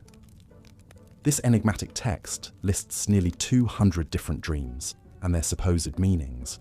Some are rather mundane, like dreaming of eating figs, indicating the dreamer will come into money. But others are more sinister omens, like dreaming of being burned alive, signaling great danger ahead. The Ptolemaic dynasty ended with the tragic demise of its most famous queen, Cleopatra VII, in 30 BC. After picking the losing side in the Roman Civil War between Mark Antony and Octavian, Cleopatra took her own life, allegedly by the bite of a poisonous asp, rather than be paraded through the streets of Rome as a war trophy. With Cleopatra's death, the long line of divine pharaohs finally came to a close, and Egypt became a province of the Roman Empire. But the 3,000-year legacy the pharaohs left behind still endures. Every magnificent monument, every golden tomb treasure, every tall tale recorded on temple walls or papyrus scrolls has kept their larger-than-life stories alive. The pharaohs built ancient Egypt into a flourishing civilization that has captured imaginations for millennia, and will likely continue to do so for as long as the pyramids still stand. The mystique of the pharaohs lies in how, even at the distance of thousands of years, they still seem to straddle the line between gods and mortals, the natural and supernatural. The truth is, the pharaohs were both extraordinary and all too human. They performed mind-boggling feats of engineering, artistic, and cultural achievement that have rarely been matched. But they could also be petty, superstitious, ruthless, and tyrannical. They were a bundle of fascinating contradictions, chasing immortality while grappling with all the flaws and frailties of being human. So perhaps that's why, for all their power and pomp, the pharaohs still speak to us today. Their outsized lives are like monuments to the human condition itself, the soaring triumphs and the devastating lows that have defined the mortal experience since the dawn of civilization. The life of a pharaoh was one of immense power and privilege, but also one governed by strict religious duties and rituals. From the moment he awoke in his opulent palace, a pharaoh's day was meticulously planned and scheduled, with little room for spontaneity or personal indulgence. The pharaoh's morning routine was an elaborate affair, with teams of servants attending to his every need. He would be washed, perfumed, and dressed in fine linens, before donning the various crowns and symbols of his divine office. The distinctive double crown, or pshent, combined the white crown of Upper Egypt and the red crown of Lower Egypt, symbolizing the pharaoh's dominion over the unified land. But even in these mundane morning rituals, there was an undercurrent of magic and superstition. The pharaoh's clothing was imbued with powerful symbolism and believed to confer divine protection. Every cosmetic and item of jewelry had deep spiritual significance. Even the pharaoh's daily ablutions were a sacred rite, with priests reciting spells and incantations as sacred water from the Nile was poured over his head. With his regalia in place, the pharaoh would then consume a light breakfast before beginning his packed schedule of daily duties. As the earthly embodiment of the god Horus, one of the pharaoh's most vital roles was as the supreme religious leader of Egypt. He was responsible for maintaining Ma'at, the cosmic order and balance, through his divine intercession with the gods. This meant that a significant portion of the pharaoh's day was taken up with religious ceremonies and temple rituals. He would make offerings to the gods, perform libations, and recite the necessary incantations to ensure the continued favor of the divine realm. These rituals were not just symbolic, but were believed to have a real and tangible impact on the prosperity and stability of Egypt. But the pharaoh was not just a religious figurehead. He was also the supreme political ruler of one of the most powerful empires of the ancient world.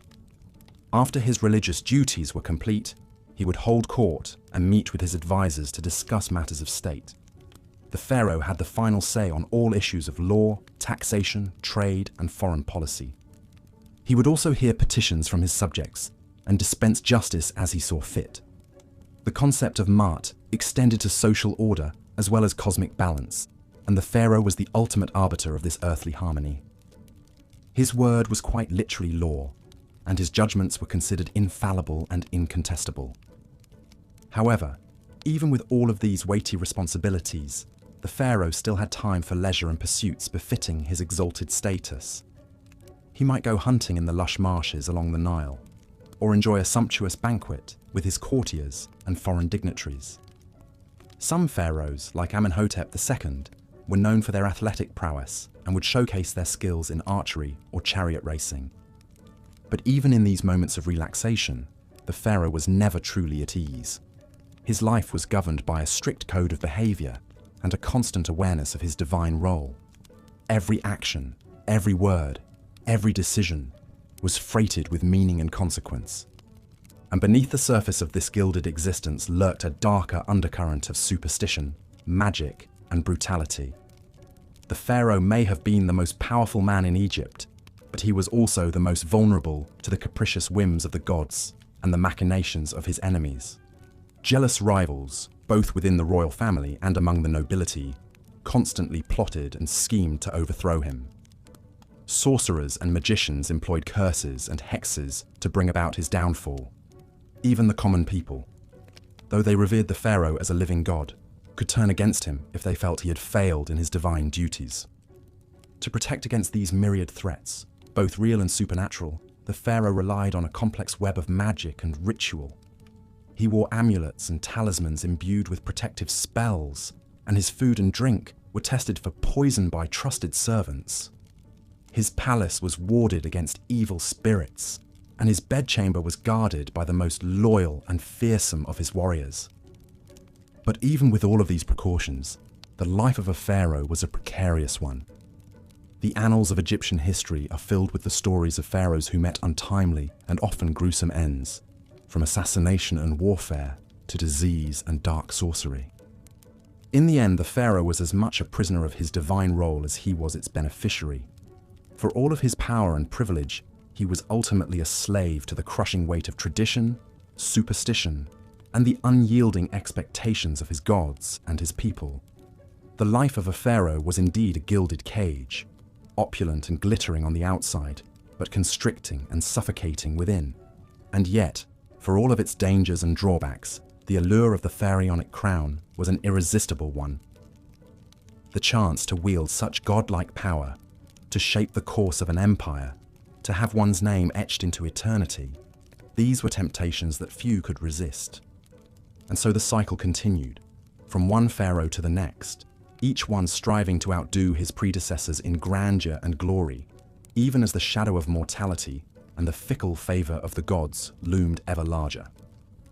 Such was the burden and the blessing of the pharaohs, the god-kings of ancient Egypt, whose lives and legacies continue to fascinate and enthrall us to this day. But the pharaonic crown was a heavy one, both literally and figuratively. The great golden headdresses and crowns worn by the pharaohs could weigh up to 5 pounds, a physical reminder of the weighty responsibilities they carried. And for all of their divine status and earthly power, the pharaohs were still mortal men, subject to the same fears, frailties, and vices as any other. Perhaps nowhere was this more evident than in the royal court, where the pharaoh was surrounded by a vast retinue of family, advisors, courtiers, and servants. While the pharaoh may have been the supreme ruler of Egypt, he still had to navigate the treacherous waters of court politics and intrigue on a daily basis. At the center of this was the royal family itself. The pharaoh typically had multiple wives, including a chief queen who held a special status and would bear the pharaoh's heir.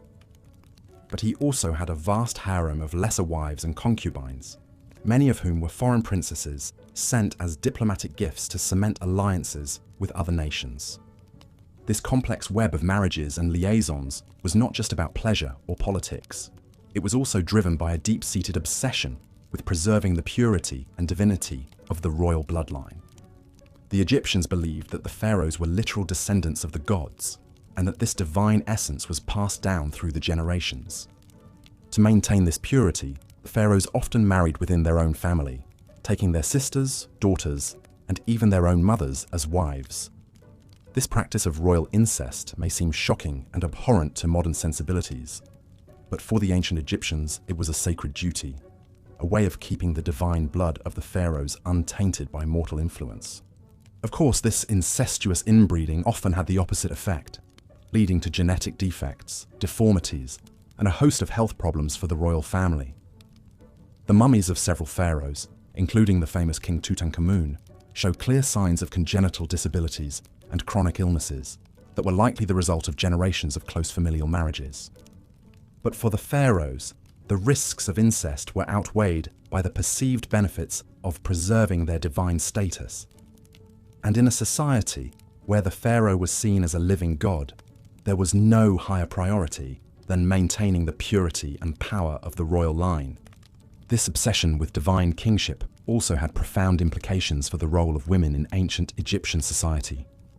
While women in general had more rights and freedoms than in many other ancient cultures, the power of the pharaonic throne was still very much a male domain. There were, however, a few notable exceptions to this rule. Perhaps the most famous of these was Hatshepsut, a queen who took on the full powers and regalia of a pharaoh and ruled Egypt in her own right for over 2 decades. Hatshepsut was a master politician and propagandist, commissioning statues and monuments that depicted her as a powerful and legitimate ruler, complete with the traditional false beard worn by male pharaohs. She even went so far as to have herself portrayed as a male in many of her official depictions, a way of asserting her divine right to rule. But Hatshepsut's reign was the exception rather than the rule, and her successor Thutmose III went to great lengths to erase her memory and her monuments after her death.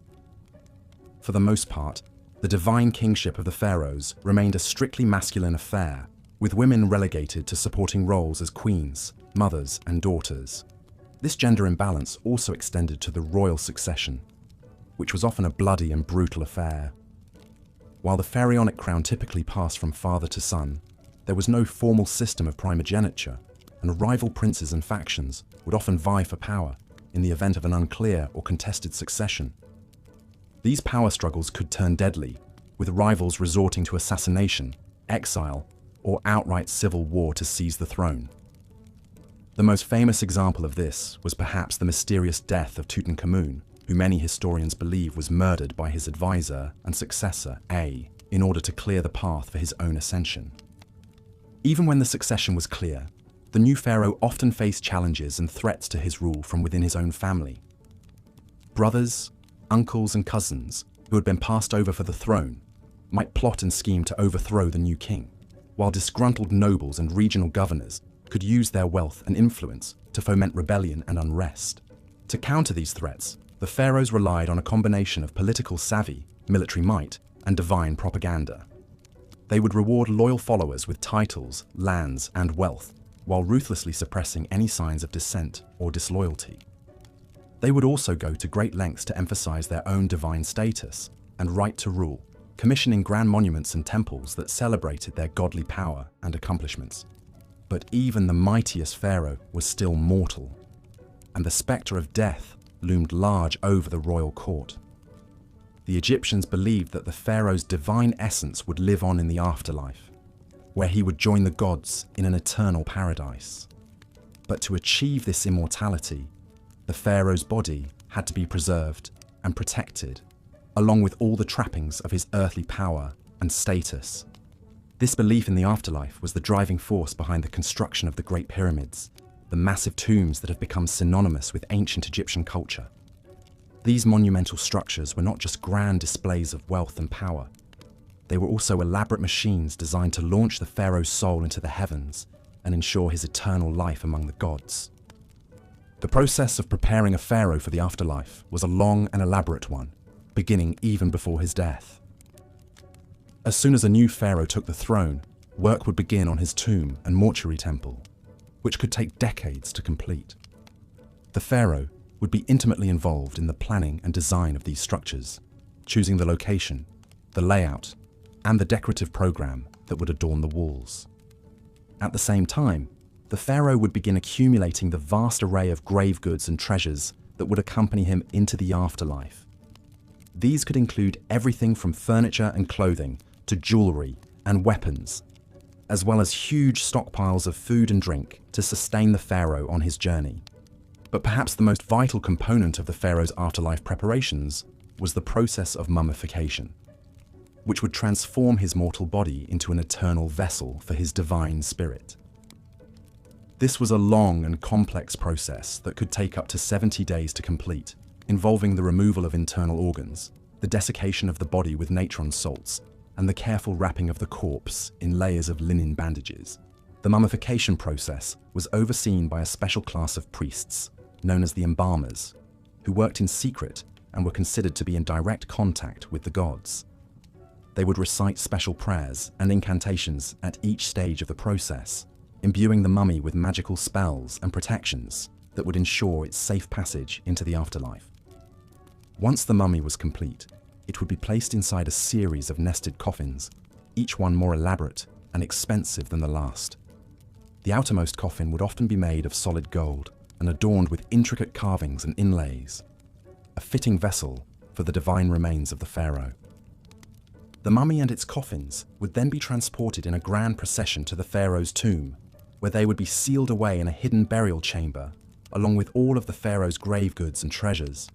The tomb itself would be filled with even more offerings and artifacts, as well as elaborate frescoes and carvings depicting the pharaoh's journey into the afterlife. But even with all of these elaborate preparations, the pharaohs were not content to leave their eternal fate to chance. Many of them became obsessed with the construction of their tombs, pouring vast resources and manpower into the building of ever more elaborate monuments to their own divinity. The most famous example of this is, of course, the Great Pyramid of Giza, built by the pharaoh Khufu around 2550 BCE. This massive structure, which stood over 480 feet tall and contained more than 2 million blocks of limestone, was the tallest man-made structure in the world for over 3,800 years. The construction of the Great Pyramid was a monumental undertaking that required the labor of thousands of workers over the course of decades. The logistics of the project was staggering, involving the quarrying, transportation, and precise placement of millions of tons of stone, all without the benefit of modern machinery or technology. But for Khufu, the pyramid was more than just a feat of engineering. It was a symbol of his divine power and a guarantee of his eternal life. The pyramid was designed to align with the stars, with shafts pointing towards the constellations of Orion and Sirius, which the Egyptians believed to be the celestial homes of the gods Osiris and Isis. Inside the pyramid, Khufu's mummy would have been placed in a granite sarcophagus in the heart of the structure, surrounded by treasure and protected by a complex system of passages, chambers, and booby traps designed to thwart would-be tomb robbers. But even with all of these precautions, the pharaoh's tombs were not immune to the depredations of thieves and vandals. Over the centuries, many of the great pyramids and tombs were broken into and looted, their treasures stolen, and their mummies desecrated. This was a fate that befell even the most famous of the pharaohs, including Tutankhamun, whose tomb was discovered largely intact in 1922, but had still been entered and robbed at least twice in antiquity.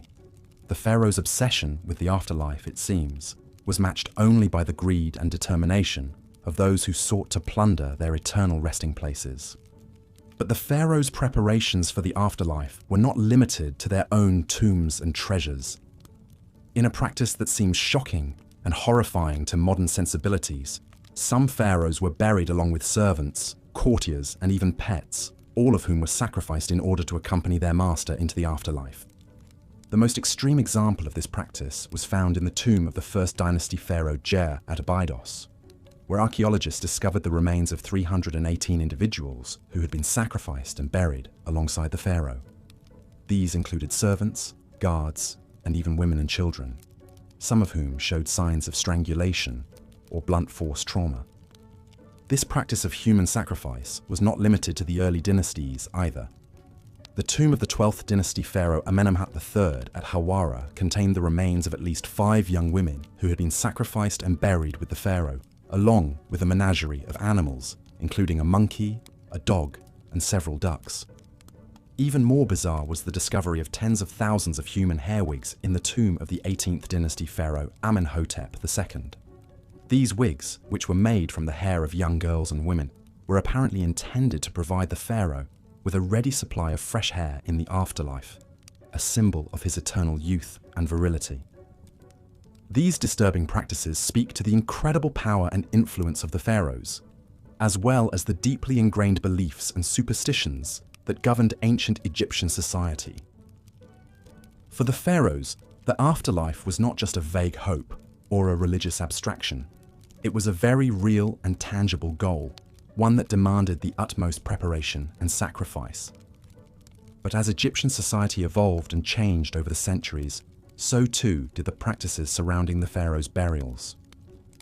By the time of the New Kingdom, human sacrifice had largely fallen out of favor, replaced by symbolic offerings and the use of shabti figurines, small statues that were believed to come to life and serve the pharaoh in the afterlife. And as the power of the pharaohs began to wane in the later dynasties, so too did the grandeur and scale of their tombs. The last of the Great Pyramid builders was the 12th dynasty pharaoh Amenemhat III, and by the time of the New Kingdom, the Pharaoh. As we've seen, the lives of the pharaohs were a complex tapestry woven from the threads of divine power, mortal excess, and an unshakable fixation on the afterlife. But perhaps no pharaoh embodies these themes quite as vividly as Ramses II, also known as Ramses the Great.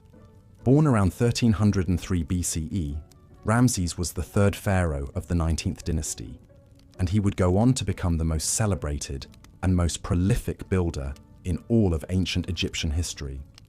He ruled for an astonishing 66 years, fathered over 100 children, and left an indelible mark on the landscape of Egypt with his colossal building projects. From the moment he took the throne, Ramses set out to immortalize his legacy in stone.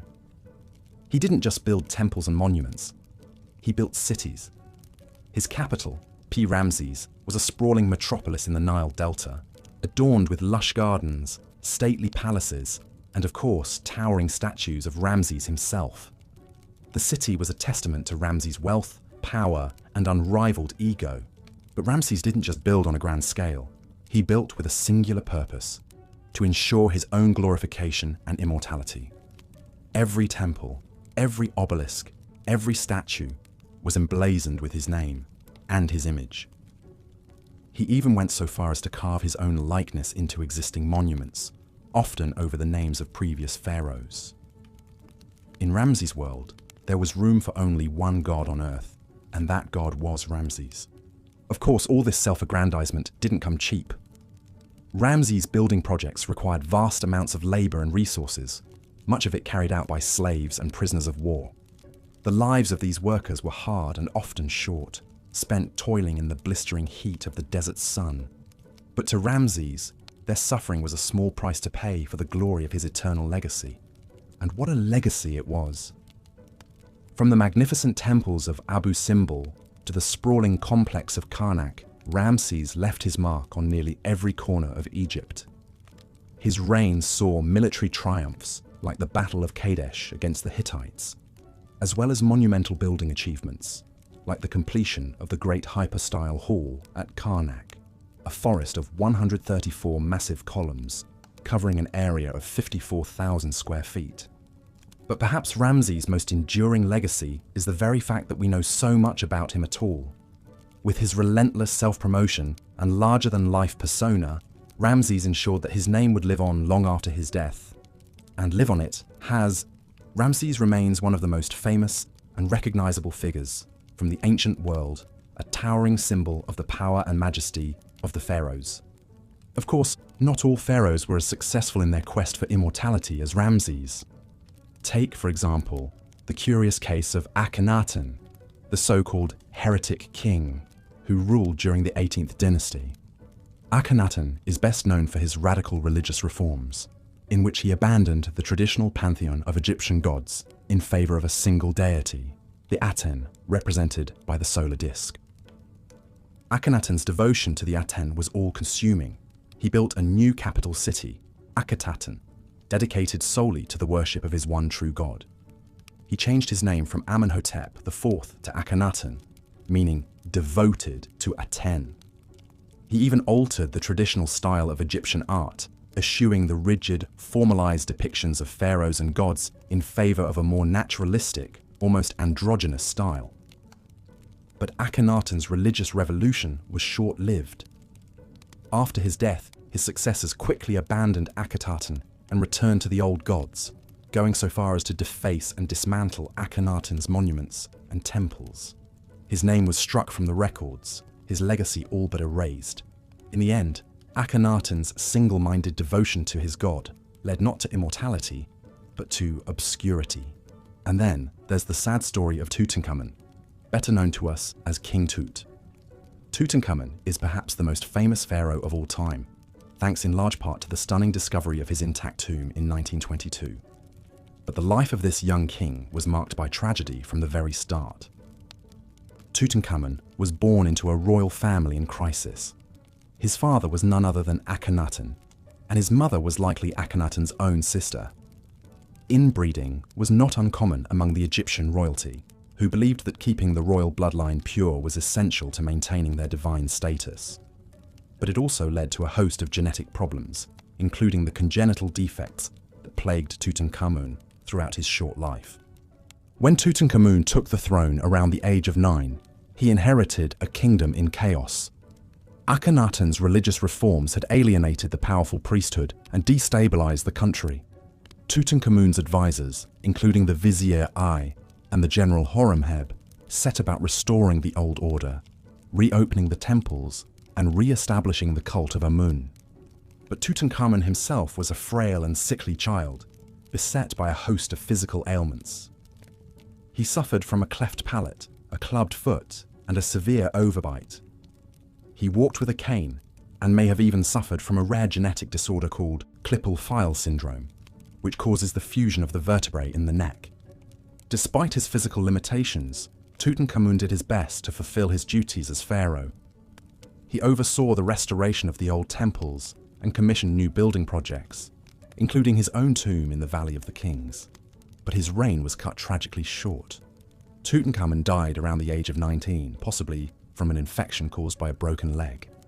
The story of Tutankhamun is a poignant reminder of the human frailty that lurked behind the facade of divine power. For all their wealth and influence, the pharaohs were still mortal men, subject to the same flaws and weaknesses as the rest of us. And yet, through the enduring legacy of their tombs and their treasures, they achieved a kind of immortality after all, not as gods, but as enduring symbols of a fascinating and mysterious world that continues to captivate us to this day. As we've journeyed through the lives of these legendary rulers, from the excesses of Ramses to the enigma of Akhenaten to the tragedy of Tutankhamun, one thing becomes clear. The pharaohs were as complex and multifaceted as the civilization they ruled.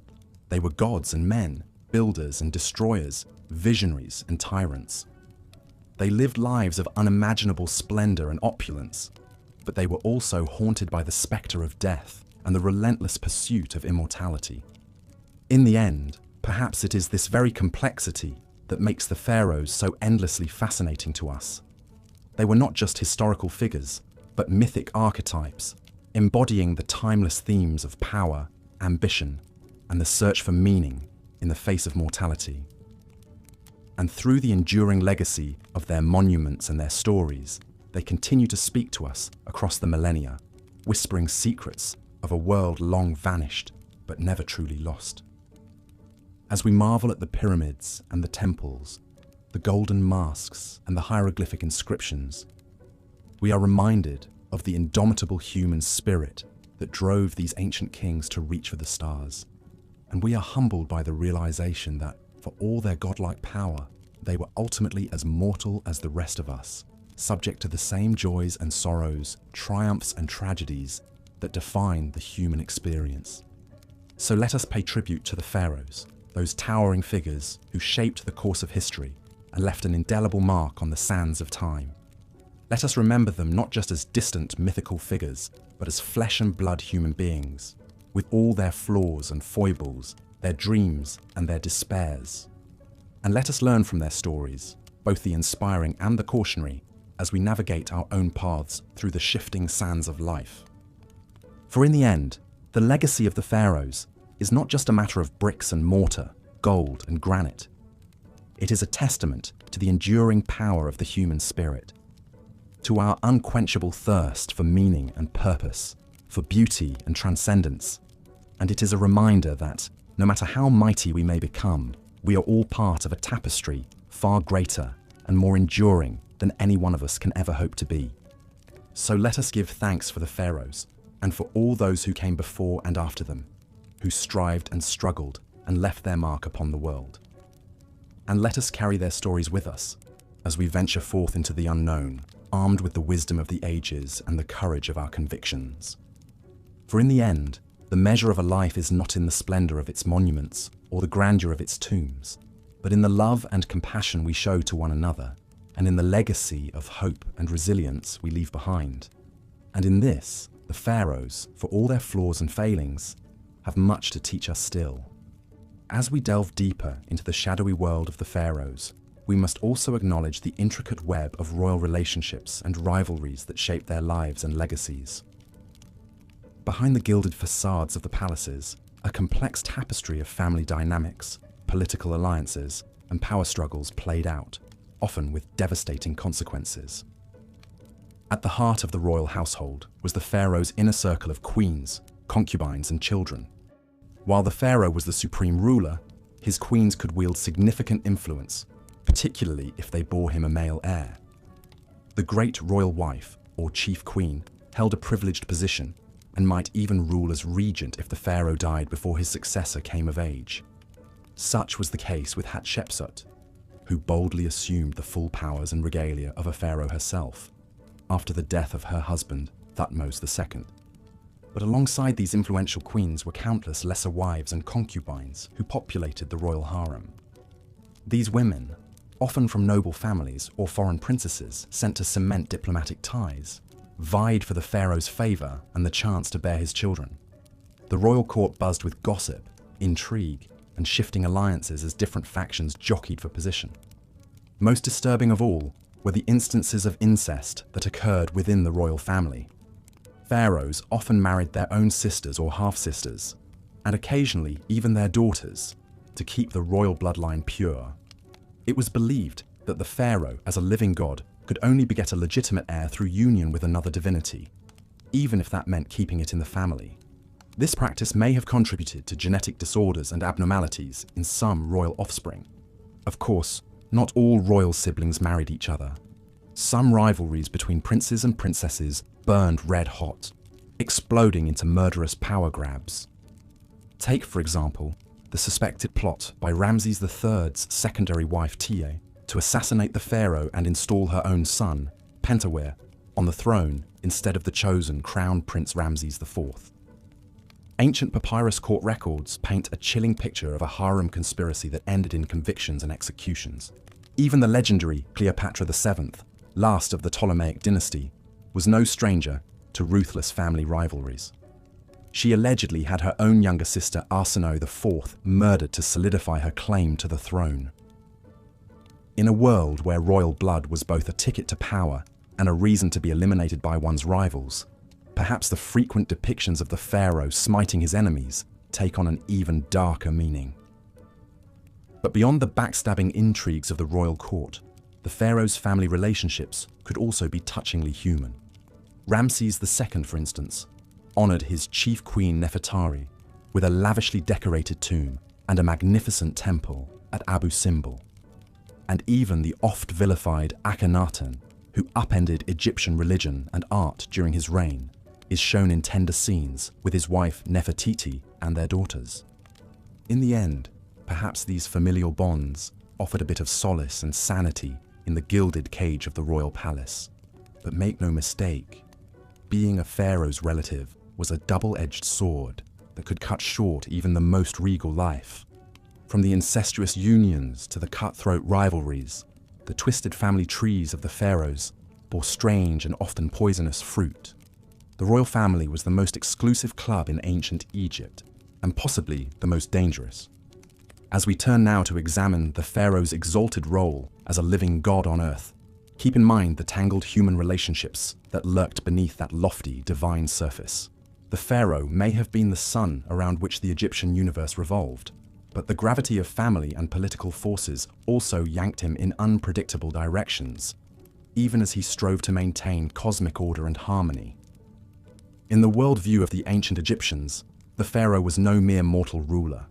He, or in rare cases she, was a living god, the divine embodiment of the falcon-headed sky god, Horus on earth. As the intermediary between the heavenly realm of the gods and the earthly domain of humans, the pharaoh played a vital role in maintaining Ma'at, the cosmic order, balance, and justice that held chaos at bay. This concept of divine kingship elevated the pharaoh to a superhuman status and imbued his every action with cosmic significance. From the moment of his coronation, when he assumed the double crown of Upper and Lower Egypt, the pharaoh ceased to be fully human and became a conduit for divine power. His word was law, his decrees were the will of the gods, and his very being was sacrosanct. One of the most visible manifestations of the pharaoh's divinity were the sprawling temple complexes that dotted the land. These weren't just places of worship, they were the earthly mansions of the gods, where the pharaoh performed sacred rituals to maintain the vital link between the human and divine spheres. The grandest of these temples, like the Karnak complex in Thebes or the Luxor temple downstream, were cities unto themselves, bustling with priests, craftsmen, and servants, all dedicated to serving the pharaoh god. Within these sacred precincts, the pharaoh would make offerings, recite incantations, and perform elaborate ceremonies to appease the gods and ensure the continued flow of divine blessings. The most important of these rituals was the daily rebirth of the sun, in which the pharaoh metaphorically merged with the sun god Ra to be reborn anew each morning. By participating in this endless cycle of death and renewal, the pharaoh helped to sustain the very fabric of the cosmos. But the pharaoh's divine status wasn't just a religious concept. It had far-reaching implications for Egyptian society and politics as well. As a living god, the pharaoh had absolute authority over his subjects. His word was law, and his commands were not to be questioned. Obedience to the pharaoh was equated with piety, and rebellion against him was tantamount to sacrilege. This godlike power could be intoxicating, and some pharaohs took their divine status to disturbing extremes. Perhaps the most notorious example was Amenhotep IV, better known as Akhenaten, who upended centuries of Egyptian religious tradition by proclaiming the sun disk Aten as the one true god and himself as its sole prophet. In a burst of religious fervor, Akhenaten ordered the names and images of other gods to be erased, closed their temples, and even moved the capital to a remote desert site he called Akhenaten, or Horizon of the Aten. While Akhenaten's religious revolution was short-lived, it showcased the immense power and influence a pharaoh could wield as a divine ruler. The fact that he could single-handedly overturn the entire pantheon of Egyptian gods and impose a new state religion by sheer force of will speaks volumes about the pharaoh's godlike authority. But even in less tumultuous times, the pharaoh's divinity set him apart from the rest of Egyptian society. He was a remote, awe-inspiring figure, rarely seen in public outside of carefully stage-managed appearances. His subjects approached him with a mixture of reverence and terror, prostrating themselves in his presence and averting their eyes from his divine radiance.